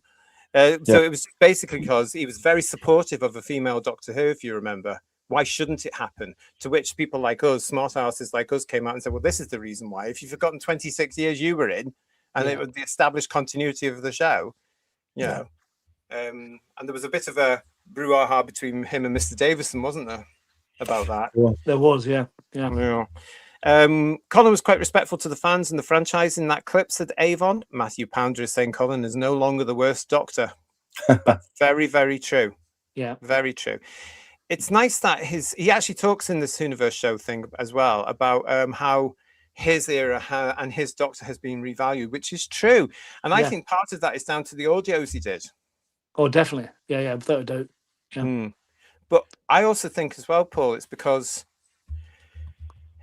you can look at Colin's time as you can now on DVD, the Blu-ray box sets, the occasional repeats maybe, but you can look at his time now. You can actually see it's Doctor Who compared to what's on now. Oh, yeah. And I've grown to love his costume now as well, because at the time, obviously, a bit like, oh, what's going on there? But it's Colin, and you accept it now. It's fine, Yeah. Get over it, And the 80s was very brash, wasn't it? Yeah. It was very overstated like that. So it was of its time, but not in a way that RTDs made things of its time that have dated really easily. Colin's costume is very much an assault on your eyes and your general senses, but it's the same as it was in the mid 80s, isn't it? It hasn't changed on that.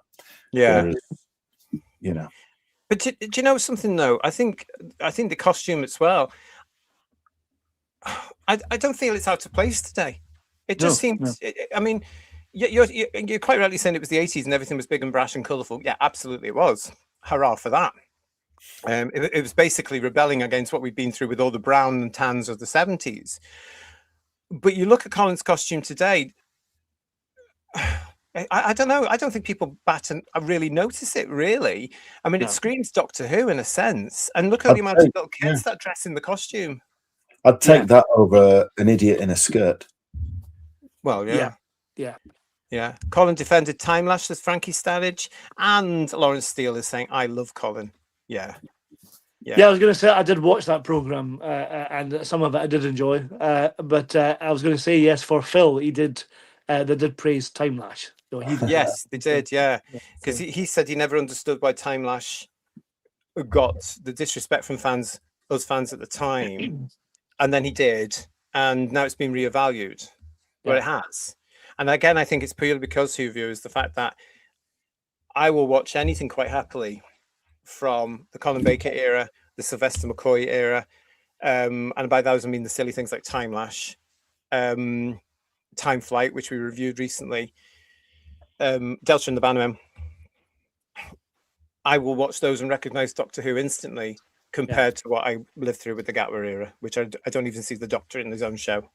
What I did find a tad annoying with is Crystal Meth presenting it, pretending she knows anything about classic Doctor Who. It's just she's a charlatan as far as I'm concerned. Did you get that too? Yeah. Absolute charlatan. It's all on the cards, isn't it? That's it. It's on the cue cards she's got. Yeah. She does. Yeah. She has a hell of a lot of cards with her. And you know full well that any proper, and I include us in this, we could sit down with Colin Baker and we could talk about all of it, and we wouldn't need to make reference to anything. We could just because it's in your head and you know it. And I mean, again, what comes through with this, and I've interviewed these two on stage together, and what you get from them straight away is the rapport. They have known each other since 1983. They are great friends. They are friends off screen, as we all know now. Yeah, it comes through in this, doesn't it, Paul? In this little interview, there they are together again. They're very playful together. They more or less can finish each other's sentences. They seem to know what the other one seems to be thinking. And also, Nicola goes on to mention how herself and Colin actually came up with the easiest way to defeat the Weeping Angels. And it basically, between the two of them, it involved the Sixth Doctor and Perry would easily get rid of the Weeping Angels because they'd just go from one eye to the other. Yeah. And guide each other. And I thought, nobody's thought of that before. That's brilliant. Bizarrely, I don't know from the strength of that, they did a big finish, Colin Baker, David Tennant episode where he meets the Weeping Angels. The episode's called Wink, bizarrely. Oh, right. I don't know if it's a typo, but it's called Wink. What was that like? It was all right. It was actually okay. It was I quite enjoyed Colin and 10 together. It's quite fun, but it's just a rehash of Weeping Angels again. It doesn't really. It's harder to do an audio, to be fair. The nature of the creatures, it doesn't really work. But it was all right. Yeah. We've got Michael Nemo for a super chat here, saying some coins for the Dragon's coffers. Thank you very much. Appreciate that. Funky is saying to us, Colin knows how to say something that sounds the right thing to that lot, but could be taken the opposite way. And a question to us from FJ Canal saying, can I ask what Crystal has actually done to obtain such ire from the panel? I'm just curious. Well, can I answer this one? Of course you can. In the Time Team originally, this gets my backup. She did the Time Team, the second lot of Time Team reviewers for the Doctor Who magazine. The ones that killed it, by the way. She claimed the panel that killed it. She claimed when she watched classic Doctor Who, she fast forwarded it because it was so boring, or was to that effect. That's why she's getting so much ire from us, because that's really insulting. It really is. Yeah. I think I agree with that, and I think she spread like a malignant tumor through Doctor Who magazine and started doing articles on trans this and trans that and cosplaying this, but it was always with that angle, and you knew where things were going. And then when Jodie Whittaker was announced, that was it, and that's obviously where I cashed out from issue 1 in 79 all the way through to that point and out. And she was a huge part in that. I just find her an arrogant, pompous, opinionated legend in her own mind who thinks she knows more than she does. Incredibly overrated and talentless, frankly. I'd agree with all that, but for myself, FJ Canal as well, they are a group of fans that I could never, ever possibly get along with for all the reasons listed above. But I do find them, I mean, they were everywhere like a rash for everyone. And they made we've been talking about recently on some show we talked about how has Doctor Who affected our lives, but they made careers out of Doctor Who. The BBC kept employing them. The other one, the blonde one, has had books, both official and unofficial, about it. They got breaks in Doctor Who magazine into Big Finish, breaks that they wouldn't have got. They were in the right place at the right time. And when BC put together that Time Team panel, which was, as we now know, far left, radical activists, woke young people, it killed a beautiful feature. Oh yeah, it was a great feature. It was a great feature of proper fans, and they axed the older fans, and then they brought in this new lot to do it. And what happened? They were so unpopular that the feature then died. And it was those people on that panel, some of them are still around today doing things because of that, and because they ticked the boxes and because they had the right beliefs. That gets to me. And these people as well are supposed to be standing for my rights as a gay man, as a homosexual, as a same-sex attracted man. No, they don't. No, they don't. And I hate it when I see them saying, oh, we're doing this for LGBT because they've got LGBTQIA BBC ITV channel for. No, they're just people I just, part of the fandom I don't want to be around personally. It's like everything from that element. Thanks for the question though, FJ Canal. They infest something, they take it over, and it's destroyed. And the same thing happened to the series. They got in, they infested it, and they destroyed. JT, I know you read that super chat. There was one a little bit before. From Mark Greaves. Okay, do you want to read it? Yeah, Mark Greaves. £5 super chat. So thank you for that, Mark. What's the difference between our childhood and today's children? We had Wonder Woman. They have to wonder if it's a woman. Ooh, you are awful. Yeah. And we like that, Mark Greaves. We do. Yeah, we do. Yeah. Absolutely. And it's that sort of stuff that I'm trying to talk about these. They represent. Oh, we're doing stuff on your. I don't need some stuff done on my behalf just because of my sexuality. Bugger off.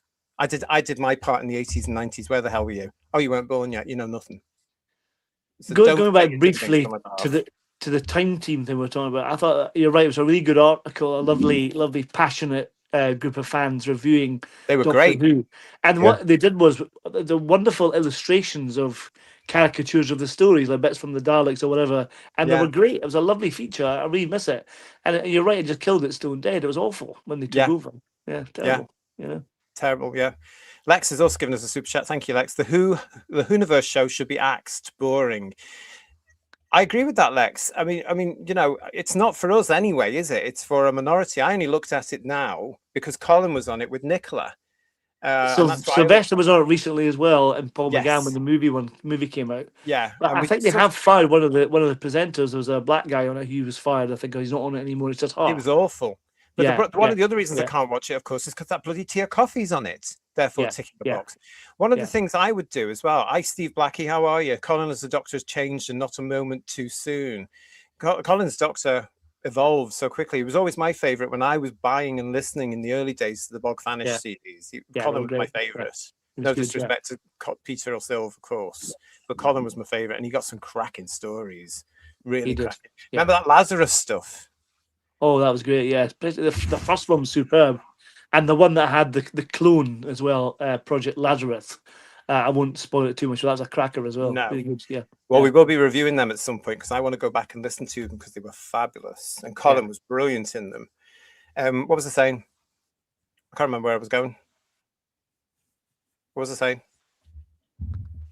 You can't remember either. No. It's been a day of tangents today, hasn't it? Yeah. Oh, that's what I was saying. I would say, Lex, to any new production team, you've got to look at things like that and say, no, we don't want that. Yeah. No, we don't necessarily want a behind the scenes show. No, we don't want to, because that's all about clicks, awareness, marketing, branding. It's all about that nonsense. You have to get the main show ready before you can do any of those spin-offs. Yeah. And I think the Whoniverse show being on right now, let's see where it goes, because what are they going to do? Are they going to run out of content for their little YouTube show? It's slightly detrimental to the brand as well, isn't it? That's part of the thing. If they want to move on, they have to move on completely and have a clean slate, don't they? Really? But yeah. It's all very out there, isn't it? It's all very interesting. Yeah. As we say, as to what's going to happen next. I don't know. It's just in my eyes, guys. It's just very weird. Yeah, it's just very weird. Let's get into the chat then and see what else we got. Funky is saying, I can't bring myself to watch that Who show thing until Tia Coffee or Crystal Meth are gone. But the thing is, these people are approved. And they're going to stay there until anybody else comes along, because they've been approved and given the tick by who's just left the thing. Yeah. FJ Kanawi is actually saying to us, Colin's audio adventures are excellent. I really enjoyed them. It's a great mix of historical and sci-fi. They were in the early days. I remember that. Regal Geriatrics joined us. Hello to you. Digital Pollution. I always felt sorry for Colin. He just got shafted all through his doctor's period. He was there at the wrong time. Absolutely. But he has made up for it. Funky is saying, Colin's coat was brilliant for social distancing. And Kev saying Colin is an old school actor. His replies have always been witty and intelligent, like Brian Blessed and Peter Capaldi, etc. His replies are always very sharp because he's not daft. And he's very good, and he's not shy, Mr. Baker, at all. Quast One. I heard someone say the other day that Jodie was their favourite doctor and she was the best actor to play the role. I think they may have been dropped as a child. Just to let you know as well, as you can see on that, as we said, Nicola Bryant joined Colin for that. And she has confirmed in that YouTube show that she has penned a short story which will be published in Doctor Who magazine. She said, and I've got this for you here, she teased the short story and she said she's certain Colin Baker won't approve. So here's the thing, Nicola, I've actually just written a story which sits between the Twin Dilemma and Attack of the Cybermen, and it's just a short story and it's going to be in Doctor Who magazine. Is it? Said Colin Baker. It is, says Nicola. Have you asked for copy approval from me? Says Colin Baker. I haven't. I don't think you'd give it to me either. Am I in it? You are. And you don't think I'd give it? No. Oh boy, I'm looking forward to this, says Colin Baker. I love the way after that he promptly promoted Age of Chaos as well, which was quite funny. Which was his book, which is out of print. Perhaps the poor fella doesn't realise it's out of print. If you can get it now for huge prices, it's really annoying. And it was released twice, if you remember, the original version back in the day, and then they did a graphic novel for it for Doctor Who from Panini, didn't they? Yeah. Both of them out of print, both of them worth a fortune. Unbelievable. We've got that from Craig Giuliani saying to us, I like Colin Baker, he's a nice bloke and he's taken some real stick over the years. He has to meet fans from all eras and he's probably not looking for confrontation. Certain fans can be exhausting. Yes, I think we're all exhausting on these people, to be quite honest. Thanks, Legion of James. Good to see you. I really wish Colin had been given the blue costume like in real time, but his costume is so part of his incarnation that you can't help but love it. It's all technicolor circus glory. Well, they use it for the new televisions now when they're tuning in, don't they? Yeah. We've got some super chats. Let me run down to those. Oh, there's the Jason Parker. Good to see you, Jason Parker. I agree with Ian. In my opinion, Colin of the 80s and 90s is a different Colin to today. His comments on Jodie, etc. stink of PC. Please like me. I understand considering how he was treated, but I do love him. Yeah. Well, as somebody said to us in the chat before, you've got to remember he's got daughters. Yeah. So there we go. It's 4 daughters he's got, isn't it? 4 of them? 4 girls, I think. Yeah. Bless. Connor Sullivan is saying that CM is obsessed with Tennant, is she? Yeah. And that's the other thing. Yeah, they're cosplaying Doctor Who fans. Yeah, I couldn't stand all that stuff when she was doing all that nonsense as Tennant. Do you remember? Yeah. That just really annoyed me. Glenn Piper, I don't know. I like the female presenter that interviewed Colin. She seemed a genuine fan, and she said her first Doctor Who story was The Empty Child. She seemed passionate and seemed to love the series. We've gone through that bit about why we don't like her, really. So thanks for that, Glenn. But it's not somebody we're going to miss if she ever disappears. Cute Pyro is saying to us for a super chat, I just had someone today complain because I used the term she, her when she slammed a door in my face and she started screaming at me. What a crazy world. Yeah. Over a It wasn't with a wig with the blue running thing down it, was he? Did you see that? Goodness me. I hope he's in a mental asylum for his own good. Oh my God. Because he went viral, that Shay, didn't he? He went viral. That was crazy. Nutcase. That was crazy. That's what we've got to deal with. Open up the asylums again, I say. And another one from Lex. Thank you for your super chat. Would you do an audio review on Davros with Colin's doctor? Yeah. Yes, we will. That's a cracker. Wendy Parber's in that one as well. So yeah. I'd forgotten that till I went to look at it. Yeah. Yes, we will is the answer to that. Can't tell you when. You have to make sure you are still subscribed and you stay with us because it will be happening. Not this year. We've got everything planned for this year, so it won't be this year.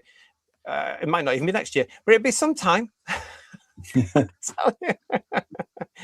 And we've got Davros was a decent release, says Matthew Pounder. FJ is saying to us, reviewing Big Finish 60s. We're up for that. We're starting it soon because the first one we're doing is real time. So watch out for that. That's coming your way. That's a cracker, that one as well. I do like that one. Yeah. Derek is saying, TJ, that's me, having a blonde moment. It happens all the time now. Honestly, I'm not quite 100% there yet. Honestly, these two will tell you. Honestly. Yeah, he's been like that. It's true. Yeah. Not quite there yet. It's all there, just in different bits and pieces. Who said that? It's his age, honestly. That's what. Yeah. So. That was off Morecambe and Wise, wasn't it? I'm playing all the right notes, just not in the right order. That's exactly yeah. me. Yeah, exactly me. Real Geriatric Bogfanish did a good job of giving Colin's doctor a decent character development arc. Shows how far they have fallen in recent times as quality control has gone out of the window. Thanks to that, Real Geriatric. And Terry Leptall is with us. We met Colin at a local Comic Con. The first thing my other half said to him was carrot juice, carrot juice, carrot juice, carrot juice. Well, I winced. It's what Crystal did though as well, isn't it? Yeah. Crystal Meth did. She said the same thing. I'm sorry we haven't got any carrot juice. And he said, oh, it's a shame because I like carrot juice. Yeah. Those lines are going to haunt that poor man. And I'm sure he said he hated it, didn't he? I think at one point he's changed his mind now. No, it's Bonnie. Oh, it's Bonnie hated it. Okay, right. And she's the one that had to drink it, if you remember, in the Vervoids. Yeah. Dr. Wants is with us saying, I love Colin Baker. Like all actors, he speaks the approved opinions. It is what it is. There's that element of always having to be on the fence. Yeah. Certainly, because especially in Doctor Who circles, if you go into, and one of these days somebody will, because I'll make them in a sense being clever, somebody's going to sit there in front of me and say, oh, Russell T Davies, it was rubbish, wasn't it? Oh, Shooty Gatwa, he was rubbish, wasn't he? Yeah. Wildfire. Because everybody will suddenly go, yeah. Won't they? But I know I'm sure there are certain actors within classic who are doing that already, kind of on the quiet, aren't they? Let's be honest. Yeah. We can't say anything at all, can we? Couldn't possibly comment. We couldn't possibly comment at all on that one. No. Funky is saying JT has all his marbles; they're just not in the bag. You have to. I'm sorry about it. Yeah, you have to stay with me. It's getting there. It's getting there, but just it's like a jigsaw still at the moment. All the best people have lost their marbles. It's fine. So. Radium, given the current hot dry weather, how about reviewing the various Due movies, the Lynch movie and the recent ones? Oh, don't give me more. The Lynch one's terrible. Oh God, yeah. Sting. Oh, I couldn't. Yeah. The remakes I do like. I've been to the cinema to see them. Beautiful experience on the new Dunes with Timothy Chalamet. Wouldn't knock him out of bed. Yes, very, very good. This other one that's coming along, I wasn't expecting it, so I'm thinking, oh, when's that coming out anyway, Radium? But I'll probably go and see that again.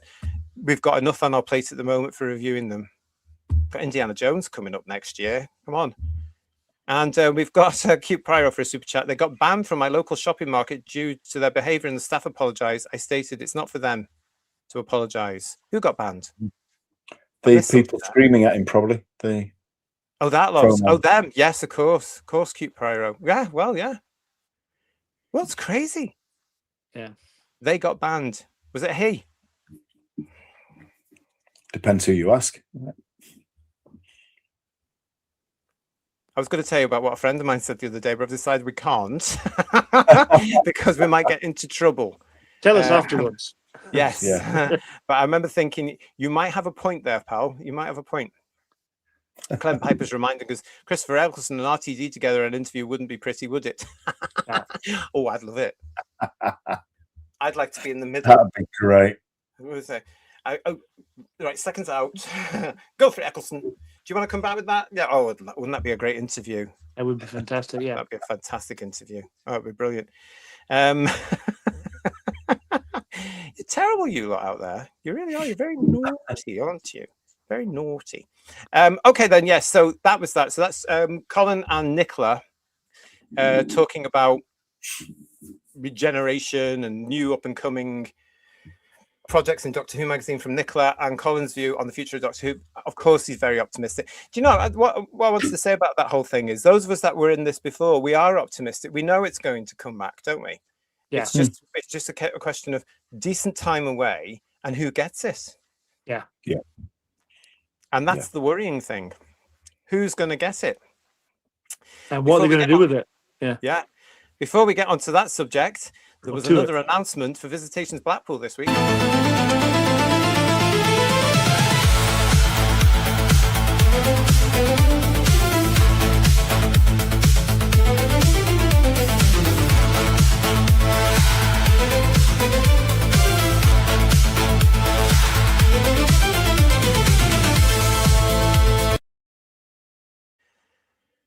I'm really chuffed about this one because this is the lovely Connor, everybody. This is Connor Hart. And he's coming along to Visitations Blackpool again with his Carnival of Monsters. This is brilliant, guys. There's the QR code for the tickets. There it is right there. But Connor has basically an exhibition, and he's got various. Some of them are real, some of them are new versions of, but he's got various monsters from Doctor Who. And he was at the first one in 2023, and that was his first appearance. And he had this marvelous Emperor Dalek, which has done the round since then, and he's added to it. It's huge. And he's got all the favorites, the Cybermen, the Daleks. He's got Sea Devils. They are stunning. And he set it all up so it was reminiscent of the original Blackpool exhibition from 74. With the lighting and everything like that. It looked fantastic. And this time round, because it's at the Grand Hotel, he's got more room. Fantastic. It's going to look fabulous. And he's so good, Connor. And he often dips into the show. So if you're watching us tonight, Connor, if you're watching us on playback, can't wait to see you again. We've already decided that you're going to be coming on this show live on the Saturday to talk to everybody and tell us about some of your exhibits, because that's going to be a nice little episode for us on that day, guys. The exhibits look great. I really particularly love that Silurian. It looks superb. Absolutely superb. Fantastic, doesn't it? Yeah. The Silurians and Sea Devils were brilliant. I've actually used them in a couple of our thumbnails when we did our Silurian and Sea Devil series. But that means that this is who we've got so far. We've got the Fifth Doctor, Peter Davison. We've got Ace herself, Sophie Aldred. Film is Fabulous are going to be there. And we've got the Carnival of Monsters from Connor as well. Saturday, May the 15th. We're all going to be there, as we keep telling you, because we will be broadcasting live from the convention. The tickets are available now. There's the QR codes for you. We will be doing a meet and greet the night before on the Friday night. And we'll go through all that nearer the time. But it's shaping up really well. It's exciting. Very exciting. Not long now. Well, we're in August now. I know, yeah. Crazy, isn't it? It is, yeah. Less than a year, which is superb, isn't it? Yeah. So, yeah. Stephen O'Neill, JT, have you thought about reviewing the Joan Hickson Miss Marple series? You have said you enjoyed this series in past chats. Joan Hickson, for those of you who don't know, Joan Hickson is my Miss Marple. No one can beat her before or after, and certainly not with the new series incoming. No disrespect to the actress that got the gig, which we'll not talk about now because I still have to get over it.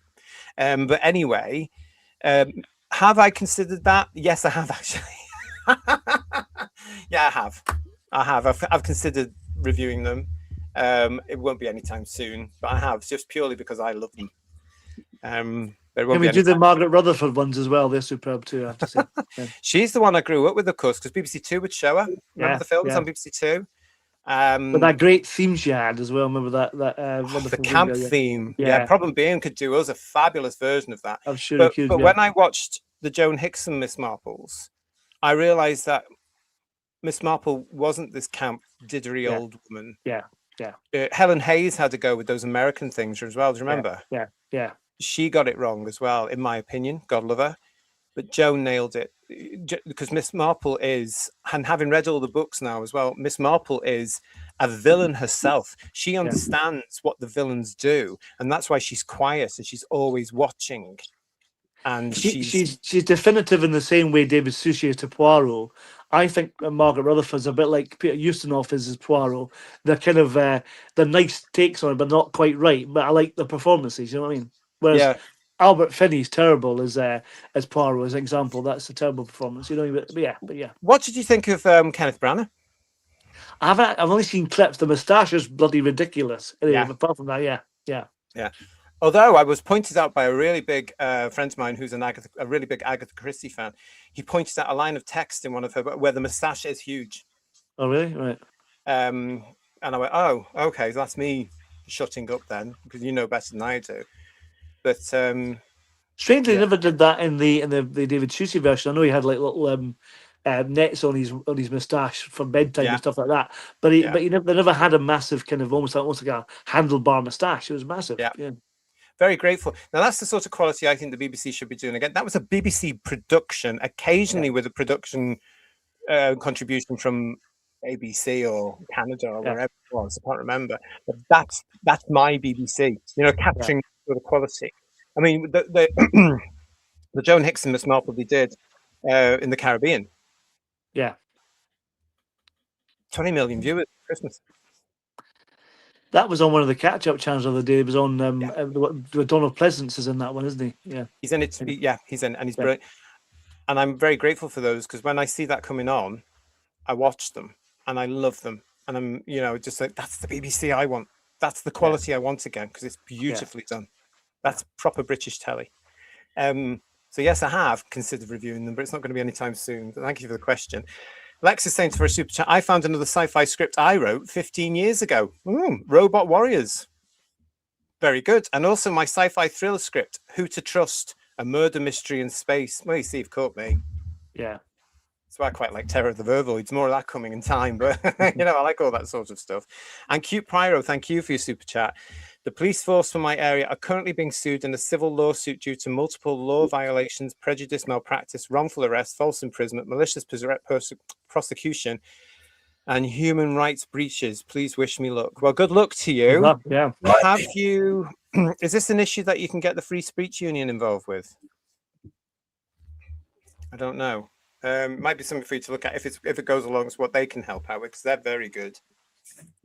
Sounds like there's a lot going on there, though, doesn't it? It's I think sometimes they can forget that they're public servants. Oh, they forget all the time. Not overlords. They forget all the time now. It's absolutely shocking what you see. And again, would BBC News report all that stuff? Are they? Have they started to? I don't know. If you know, let me know, because I don't watch the BBC. Got nothing to do with the BBC. But Q Pryor, keep us up to date. You've got all our look and best wishes, and you know the email whosviews1@gmail.com if you ever want to give me an update. Bill Lowry was saying quite rightly there that Joan Hickson was Agatha Christie's choice for Marple. Yes, she was delighted, wasn't she? And it's weird to think that Agatha Christie was around at that point. Well, Joan Hickson was around. She's in some of the Carry On films. She's actually in one of the Margaret Rutherford films as well. She is. Yes. Which is great. So she's been around for a long time. So I can't remember when did Agatha Christie pass away. I can't remember, but she must have been aware of it. Can't remember. Yeah, she's Joan Hickson is Miss Marple. End of, says Margie. Digital Pollution comes back with Rutherford is the best.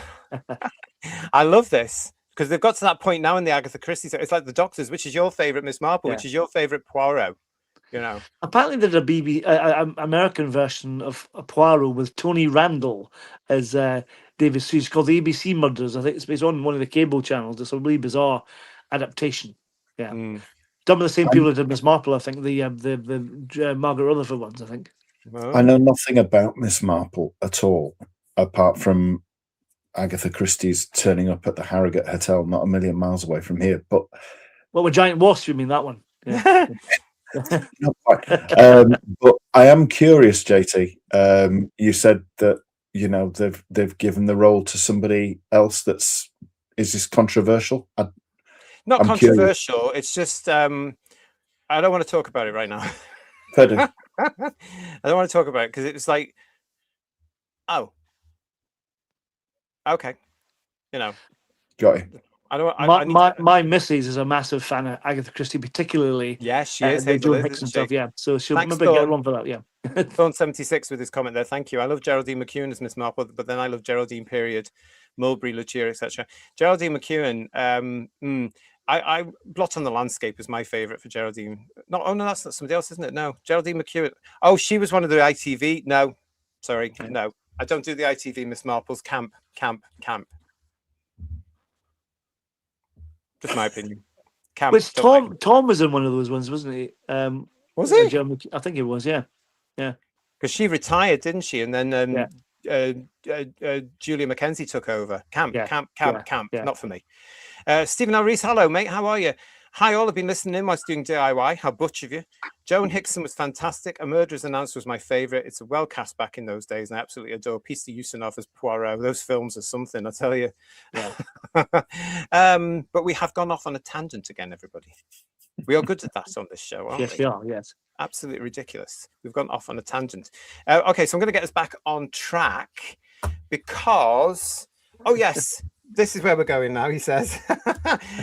Right, now I'm going to say to you all now, you're going to have to forgive me because I had never heard of this fella until this week. Now, this is a story that was around a few weeks ago, but it's come back this week. I don't know why, but I thought it was interesting because we didn't talk about it a couple of weeks ago. So we will talk about it now, but I have never heard of this gentleman. Now, you lot in the chat probably have. You two here may have done, but it's a gentleman from America called Dean Devlin. Was he involved in Stargate?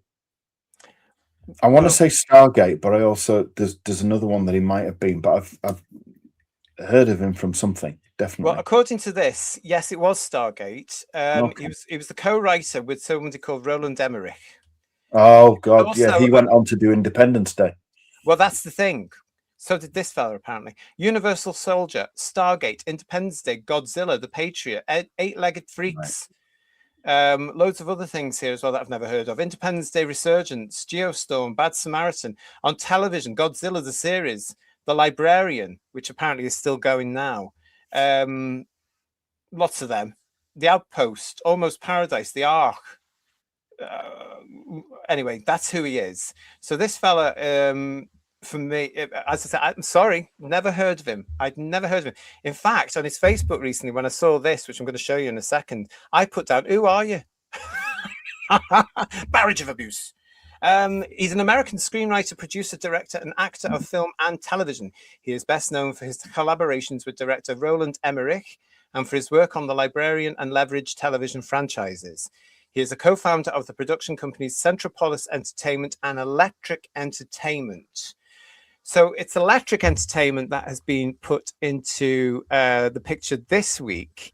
Again, and as I say, this came up a couple of weeks ago, and it's back in the news for some reason this week. So let's have a look at this, because this is from his Facebook.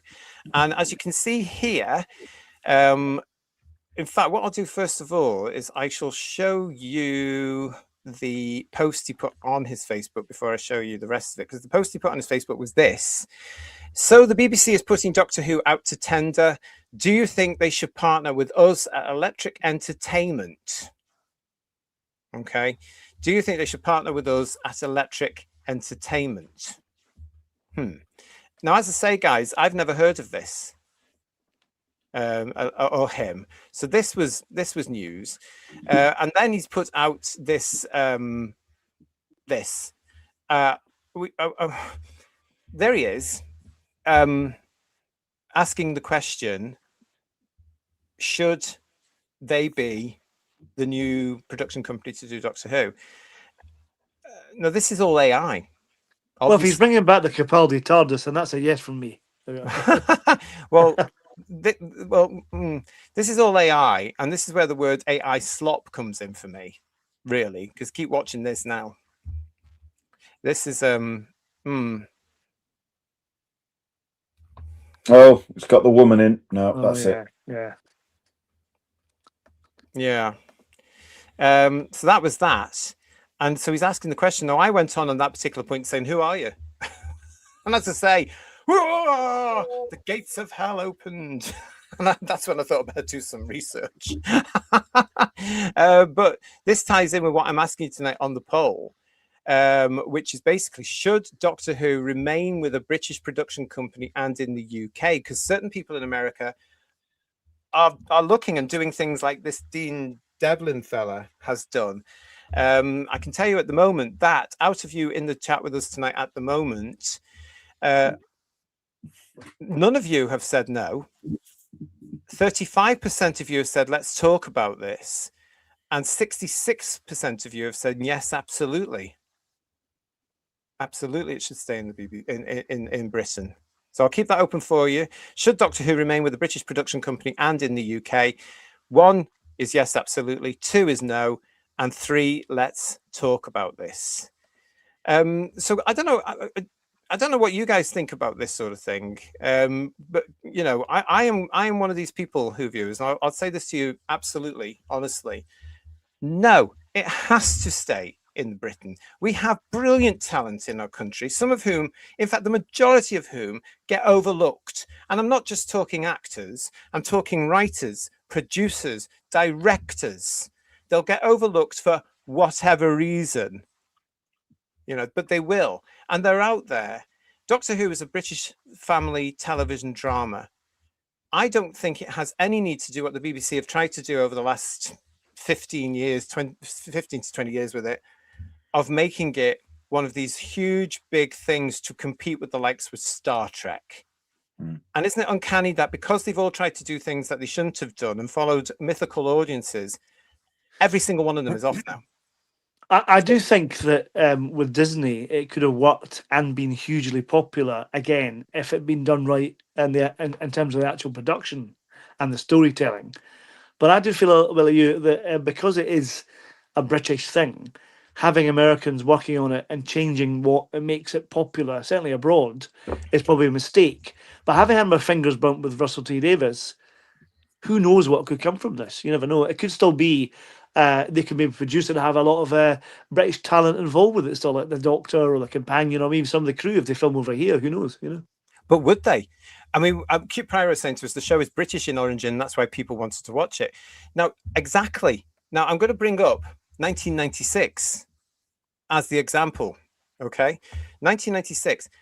We've had Phil on the show, as you all know. Mr. Siegel came on and he talked to us.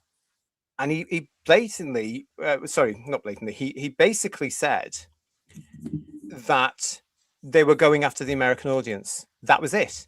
The existing British audience was way down the list of priorities because that's where the money was. Fast forward to 2026, 27, still is.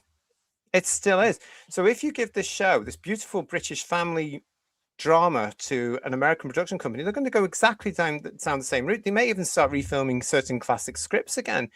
That is going to have the likes of all of us leaving the show because they're chasing the American audience. I think it would really lose every element of Britishness in it. And as I say, we've got wonderful people in Britain that could do Doctor Who and could do it properly if they were given the blooming chance. Maybe BBC Studios might do it in conjunction with these people. Who knows?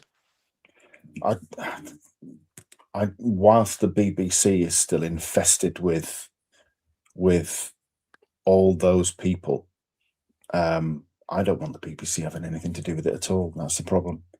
I do think it's a shoo-in, really. I think they've already decided before they've done the thing. We've talked about that before, JT, haven't we? But yeah, I personally, I voted number 3 on this. Let's have the conversation. Not because I think necessarily it should go abroad, but more to put a rocket up the backside of the people in this country to make them think, right, up your game or lose it, really. Yeah, but that's generalizing. And what I'm saying here is you can't just get at the BBC for this. There are people in the industry that do not follow those routes and they don't get the chance. Yeah. Because they won't follow the tick box and clipboarding route and they struggle. So if you look at people like the people who are producing All Creatures Great and Small, huge hit. But would they have got All Creatures Great and Small if it had been tendered out by the BBC? It wasn't, though. No, but if it had been... It was offered to the BBC, and the BBC turned it down. Channel 5 broadcast it. Huge hit for Channel 5. And if you look at some of the other output from Channel 5, a lot of it is not based on DEI quotas from independent companies. They are there. That's my point. They are there. So why should we be turning our backs on production companies in the UK with very, very talented people in it to hand over one of the British gems of television to outside the UK sources? I think it needs to remain very firmly in Britain with a very firm British outlook and sod all the other stuff about, oh, it's got to be bigger than Star Wars. No, no, it doesn't. It just needs to find the audience again and bring back this. And the way to do it is absolutely, in my eyes, who viewers, remain British and keep it British and keep it filmed in British and run by British people who understand what Doctor Who is. Because otherwise we're going to go down that route of the 1996, what could have happened in 97. And I don't think then Doctor Who fans of our age will then be supporting it because we'll say, no, we don't want a remake of Genesis of the Daleks. No. I think one of the problems is, though, that this tender is being managed by the BBC. So they will look for people that take the knee to all their criteria. That's a possibility. Again, the talented people that don't get a look in still won't get a look in. And with All Creatures, what I was sort of like aiming at was if it had been the BBC producing it again, but out to tender, would the people that produce it now have got a look in? I think the BBC would have probably turned them away as well, which shows that they'll turn away something that's an absolute surefire success because it's not ticking all their boxes. What people have got to do, and this is what I keep saying now about the production company.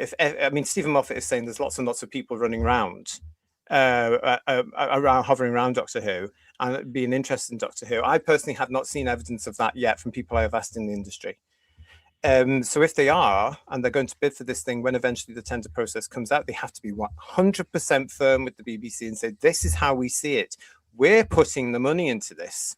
You might be putting in some of it, but from what I can tell so far, and we'll know more when the tender is out, the BBC are going to be getting more out of it than anybody else because the distribution and the marketing is theirs. You know, sales of toys is theirs. We'll know more about that when the official tender goes out. But they have to be very firm and say, right, if we're going to produce this, this is what we're going to have to do. I just think it would be lovely if a British company who is waiting for that one big deal could get this and really make, and that's the advantage of them being waiting for that big deal as well, because the talent is there. They'll be so intent on making it work. They'll put the extra in, I think. It's all up in the arms. But I do firmly believe, Who viewers, and you can agree with me or don't agree with me, it's a British show. It needs to stay in Britain. Simple as that. I don't believe in all this going abroad with it. Don't like it. It's British. We also have to remember that BBC will, if they can afford it, put a little bit of money in. So it'll be BBC money, BBC Studios money, and then the third partner, whoever that is. No? Yes? What? No? Yeah. They're not talking, everybody. I need to be able to speak to these two tonight. I was glued with Paul. I thought he'd frozen then. I mean, valid points, JT. I really do worry the fact that, the tender thing is what it needs, but it needs to be prized away from the BBC's cold dead fingers. And I think because it is a BBC tender, they'll control every element of it. And it's... I think one of the things we've got to make peace with is the fact it's a BBC property, an intellectual property. They're never going to let it go. They will never sell. Can you imagine if the BBC sold every element of Doctor Who to somebody else and then they sold it? Yeah. They need the thing is, you do need that controlling arm somewhere, Paul. It's going to BBC Studios. I don't know why we're kidding ourselves, but it really is. but yeah, I think really it's doomed to fail if BBC keep their hands on it, because if they're not going to break away from the mold they've had previously, which they're probably not going to do, then we are doomed in terms of actually having a decent series. And if BBC Studios have got it, as we seem to think, then that's the way it's going to go, sadly. They'll parachute McTeague, whatever it is, into it. I had a rumor on Tinternet, someone was saying that it's already in place if BBC Studios get it, So... Well, this is the thing at the moment with these rumors, and I'm going to say this because it's from a business point of view. The rumors are just pure rumors. The bidding process, the tender has not gone out. Now, there will be certain elements of BBC Studios that don't know what is in that. Yes, some of them would have seen it or be a part of it, because they have to be, because they're the commercial arm. They have to be.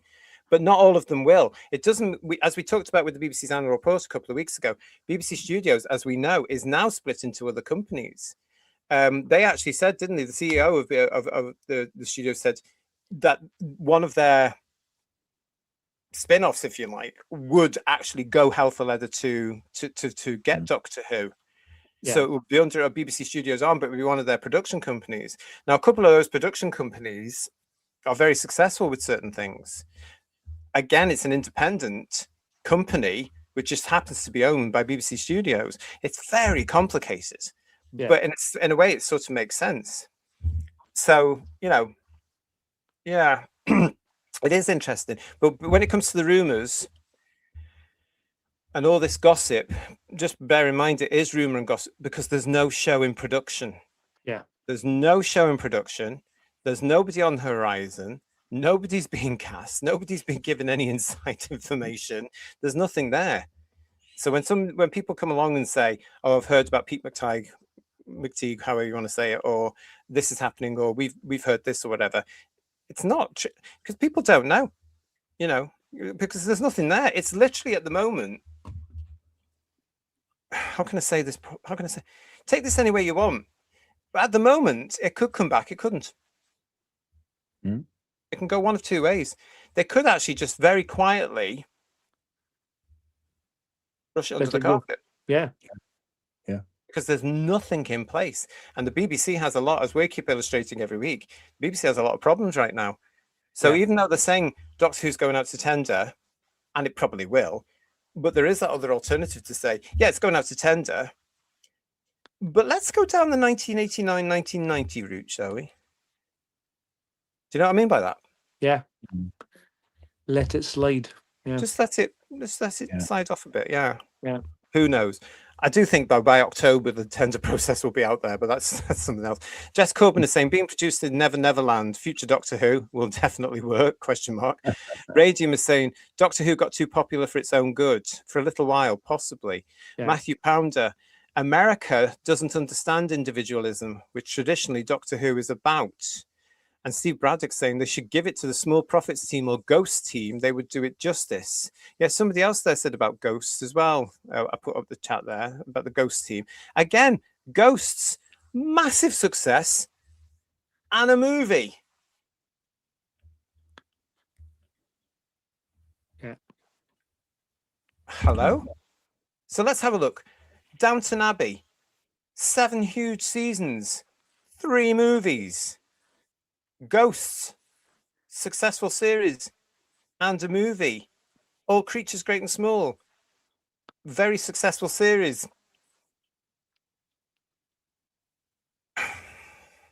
Doctor Who, bugger all. Hiatus 2. Yeah. Makes you wonder, doesn't it? PVFS is saying, we love our British stuff over here. We don't like it when they make broad changes.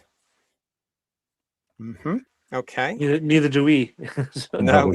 Yeah. Dalek Shalom, I wouldn't make it in Wales or Scotland either. It was and is an English show. I'd say it was more British, to be honest.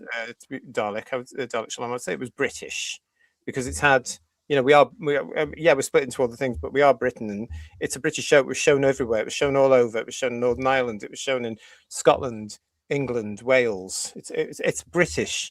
Anywhere in the Four Nations knows what a police box is and a Dalek is. I'm not sure they could tell you what the Doctor is right now. Let's have a look. Julianne is saying to us, US franchise television is currently more ideologically corrupt than they are over here. Look at Star Trek Academy and Star Wars. Look where Star Trek Academy and Star... This is what I'm saying. Doctor Who, Star Trek and Star Wars are all dead in the water right now, aren't they? Yeah. Yeah. Yeah, they really are. Is a rumor going around that George Lucas is going to remake the original Star Wars? Or is that just a rumor? I heard that recently on the internet, so it must be true. I don't know. Let us know in the chat. Marine Boy, give it to the Americans and they'll turn it into Star Who or something equally bad. I'm going to say it again. From what we know, Philip was saying about 1996, the British audience would have been low down. It was the American audience we're after. And I think that's the danger with any new one. Yeah. And I think that, I mean, Americans will come along with this. This guy who I don't know, franchise. Doctor Who was never a franchise. It's only recently it's become a franchise. It was never a franchise. In the original day, it was just a TV show. It was never a franchise. It wasn't set up to be a franchise. Oram is saying new Doctor Who isn't going to feel like our eccentric like British show ever again. The BBC thinks being British is shameful. That's a point. So they want their shows to feel as un-British or un-English as possible. That's a very good point. That is a very good point. Yeah.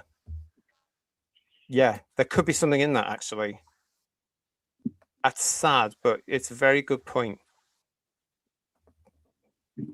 Oh, that's upsetting, isn't it? That is sad, actually. That is very sad. It is really, when you think about it, and it's a really good point.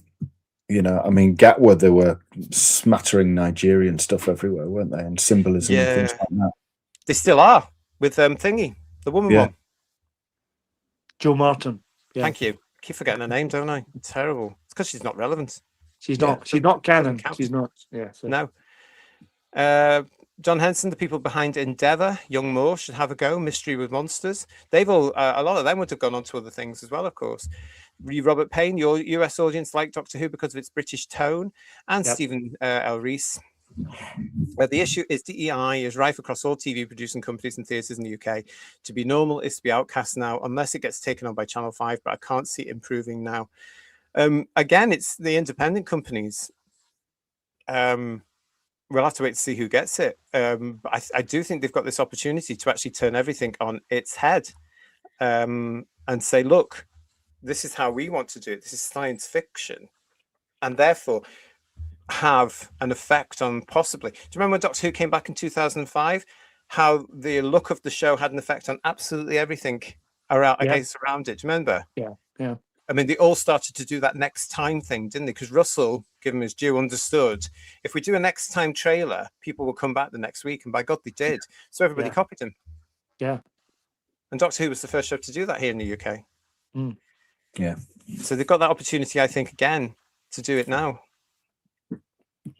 Thorn 76 is yes, Brits only. Quite right too, I say. Graham would say, says, I would have absolutely no interest whatsoever in a non-English version of Doctor Who, non-British version. Doctor Who is essentially British, says the Jason Parker. Every time it has been touched by overseas, it has been mediocre at best, a whippet bleep at other times. I wish people would get over the global internationalist delusion.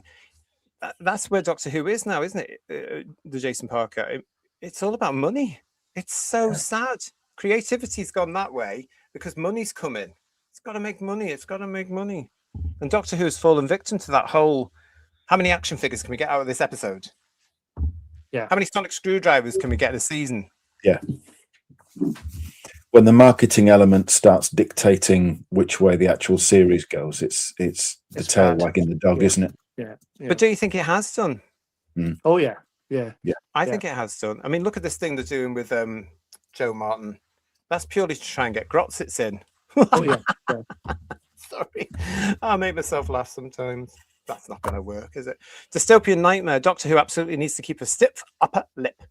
And Lex Kane is saying, Who's View Studios for Doctor Who rights? You'd love it, wouldn't you? You'd love it if we got our grubby little protuberances all over it. You would love it. Funky saying, I've got a nasty... Funky saying, I've got a nasty suspicion that BBC Studios will get it. This tender is just for show, like a lot of job vacancies. Well... Yeah. You may think that, but none of us could all possibly comment at this moment. I mean, it'd be interesting to see which business they own bids. Yeah. You know, it's going to be very... Which one are they going to select to do the show? Which one are they going to go into production partner with? That's going to be interesting. And of course, we'll be here to talk about it all when it all unveiled over the next year or so. Matthew Pounder is saying some of us don't want it to come back. I don't think it's some. I think it's actually quite a lot of fans don't want it to come back, guys. Have you seen this? Oh, it's lots. Yeah. Yeah. Why are you bringing it back? Don't bring it back. I fear that it'll be trashed even more, and it's really been trashed. Oh, It's yeah. you know, and it probably can be as well. You know. Well, as I keep saying, it's going to be a really tough job. This is the other thing. You have to have the British audience there. And this is what people I don't think out the UK understand. If you do not have the British audience, you do not have a show. Because what the danger is from people outside the UK is that they will turn Doctor Who into something which isn't just for the British not we's, into some sort of fan genre, Warner Brothers style, continuity driven cult for a minority of geeks. Yeah. You know what I mean? And it shouldn't be. I firmly believe that Doctor Who should be open to everybody, even in this vastly changing country of ours. It should be open to everybody that wants to sit down on a Saturday night and watch some good drama, which they haven't been able to do on Saturday nights for the last few years. Yeah. But I think that's the danger. They'll turn it into Babylon 5, for example. Yeah. That's not a mainstream audience. The BBC have to have, and it's unless they take this out the charter, it has to be a mainstream. Yeah. You know what I mean? Not suggesting Dean Devlin is the right man for the job, says Kevin Stout, but he was exec producer and director of Leverage. It is worth a watch, and it's full of Doctor Who references. I see now if he's a fan. Definitely don't want him. Yeah.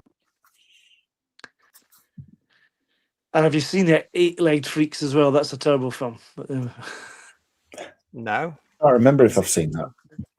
Yeah, it's basically about big spiders, isn't it? So yeah. But... Okay. Leverage is a character called Tom Baker, says Farsight. Well, fair enough. Yeah. You see, again, the stuff that he's been involved in, that's the stuff that I'm talking about. It's for niche audiences, because I've never heard of any of them. You know, never heard of any of them. I'm assuming they're available on British television. I think so. Yeah. Yeah, I don't know. Anyway, let's have a look at the poll. I asked you in the chat, should Doctor Who remain with a British production company and in the UK? I can tell you now, we're going to stop the poll now and we'll go through this. I can tell you that nobody said no. Okay. 31% of you said, let's talk about this. But 69% of you said, yes, absolutely, it needs to stay in Britain. So thank you very much for voting. 69% said, yes, absolutely, it needs to stay in the UK. Not as much as I thought, but that's interesting. Thank you for that. Appreciate that. That is interesting, isn't it, guys? Yeah, it is. Yeah. It's quite surprising, really. Yeah. It does worry me, though. It does worry me because I do think it will run the risk of failing. Things might be clearer towards the end of the year. Yeah.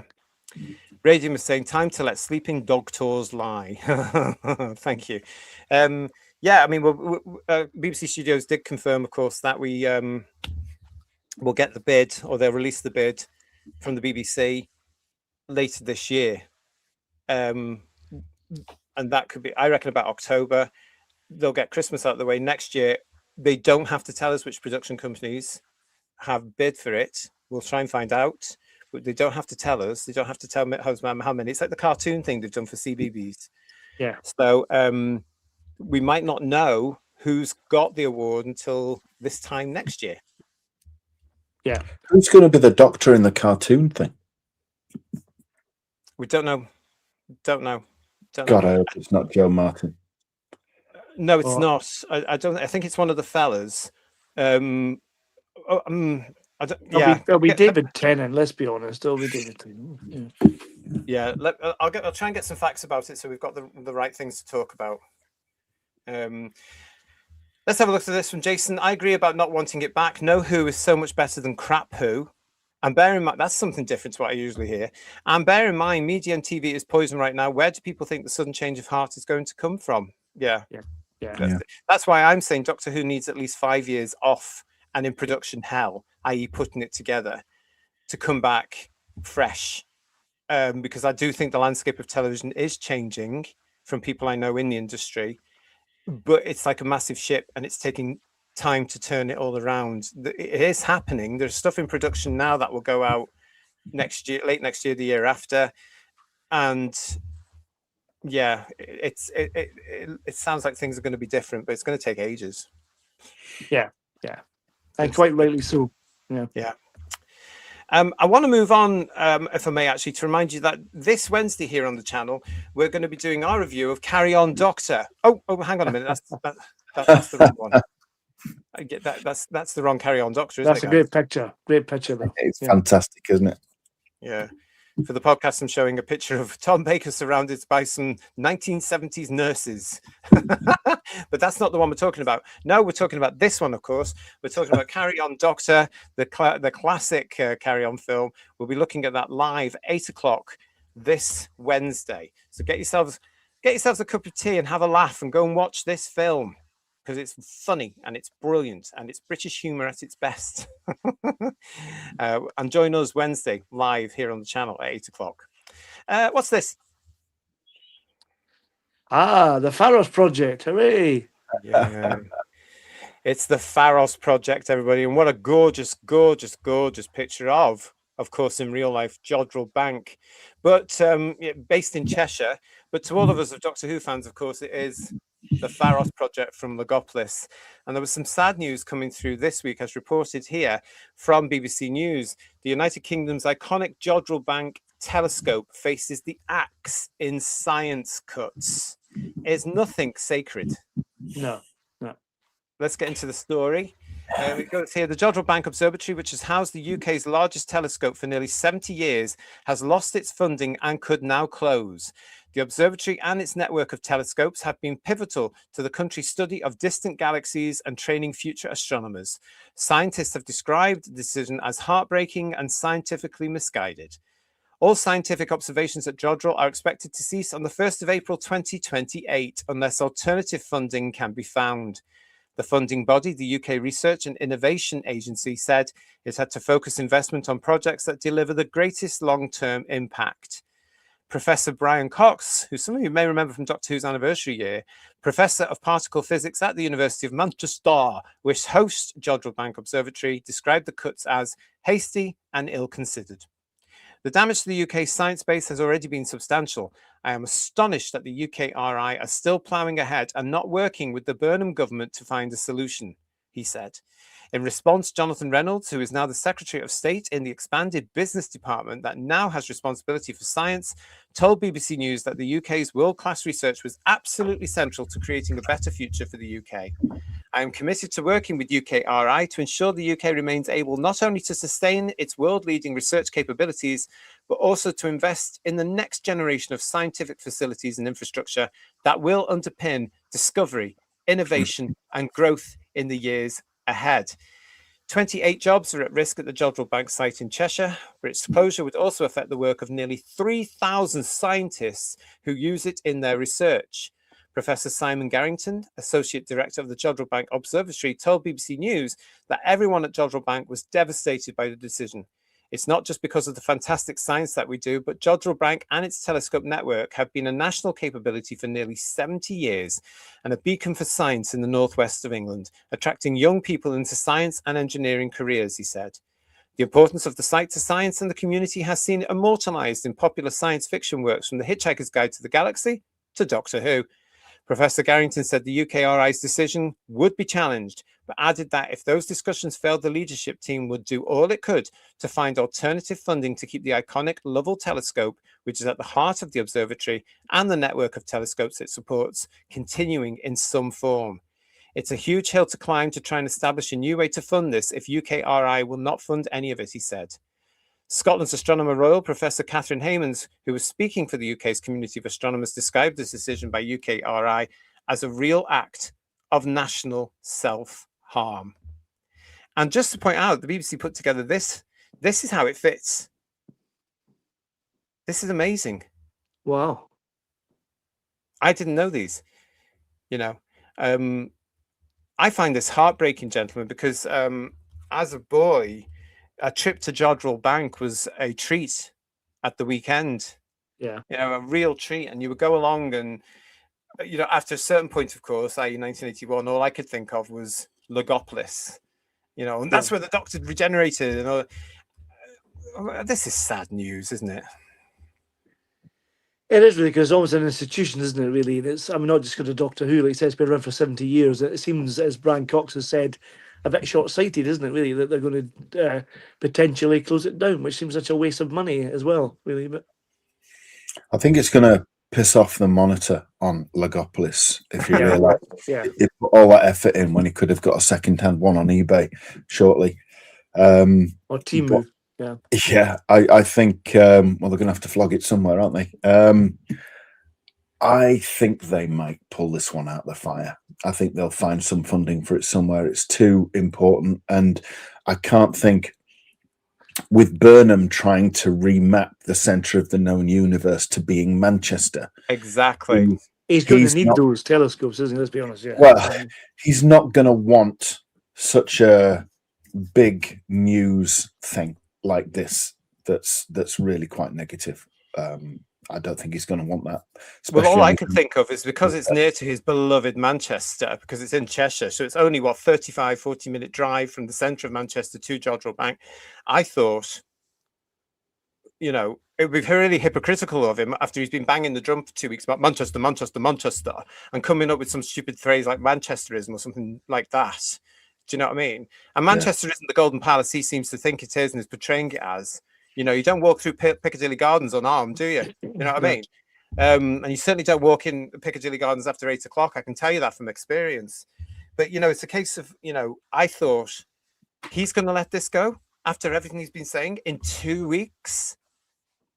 It's sad. It's sad. Julie Ann saying to us, I used to pass Jodrell Bank every day going about my work. It'd be a great shame to lose the facility. It's criminal. The brilliant thing is when you're traveling up the motorway, you can see it. You know, it's now 70 years, nearly 70 years, it's become an icon of the British Cheshire skyline. Because once upon a time, all you saw was Jodrell Bank. From certain angles now, you can see Manchester beyond it, because Manchester is now skyscraper hell. You know, it's such a shame. Yeah,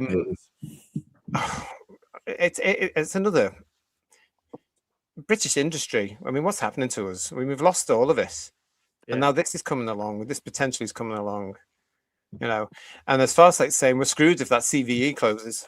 Yeah. Yeah, absolutely.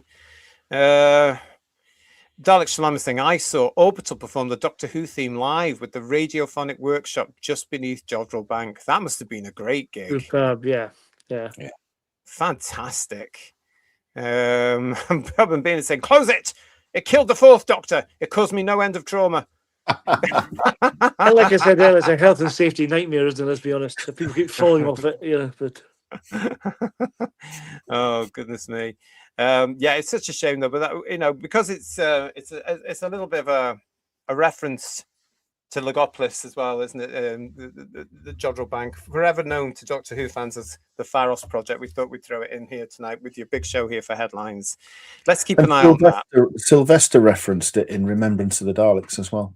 He did, yes. And Filingdales, which is in North Yorkshire, he referenced both. Because he needed some information from them. Yeah. Yeah. Yes. Yeah. Great. I hope you've enjoyed tonight's show. Thank you very much for joining us. If you're new to the channel, please subscribe. If you're not new to the channel, please make sure you are still subscribed. This has been your big show, Headlines from Who's Views. Our next scheduled show is, as I say, Wednesday, live at 8 o'clock for Carry On Doctor. Lots coming up for you in August. Can't believe it's August already, but stay with us. We've got lots coming up for you. Paul, Third Doctor Ian, thank you as ever for joining me tonight. You're very welcome. Thank you. Thank you. Hope you enjoyed the chat. Yeah. We will be seeing you again very soon on the channel. Give us a hype after the show as well, if you'd like as well, and do all the sharing and stuff like that. You can get in touch, whosviews1@gmail.com, as you know. But until we do see you again on the channel, from Paul, Third Doctor Ian himself, take care of yourselves. Ta-ra, everyone. Thank you. Good night, everyone. Bye-bye. Good night.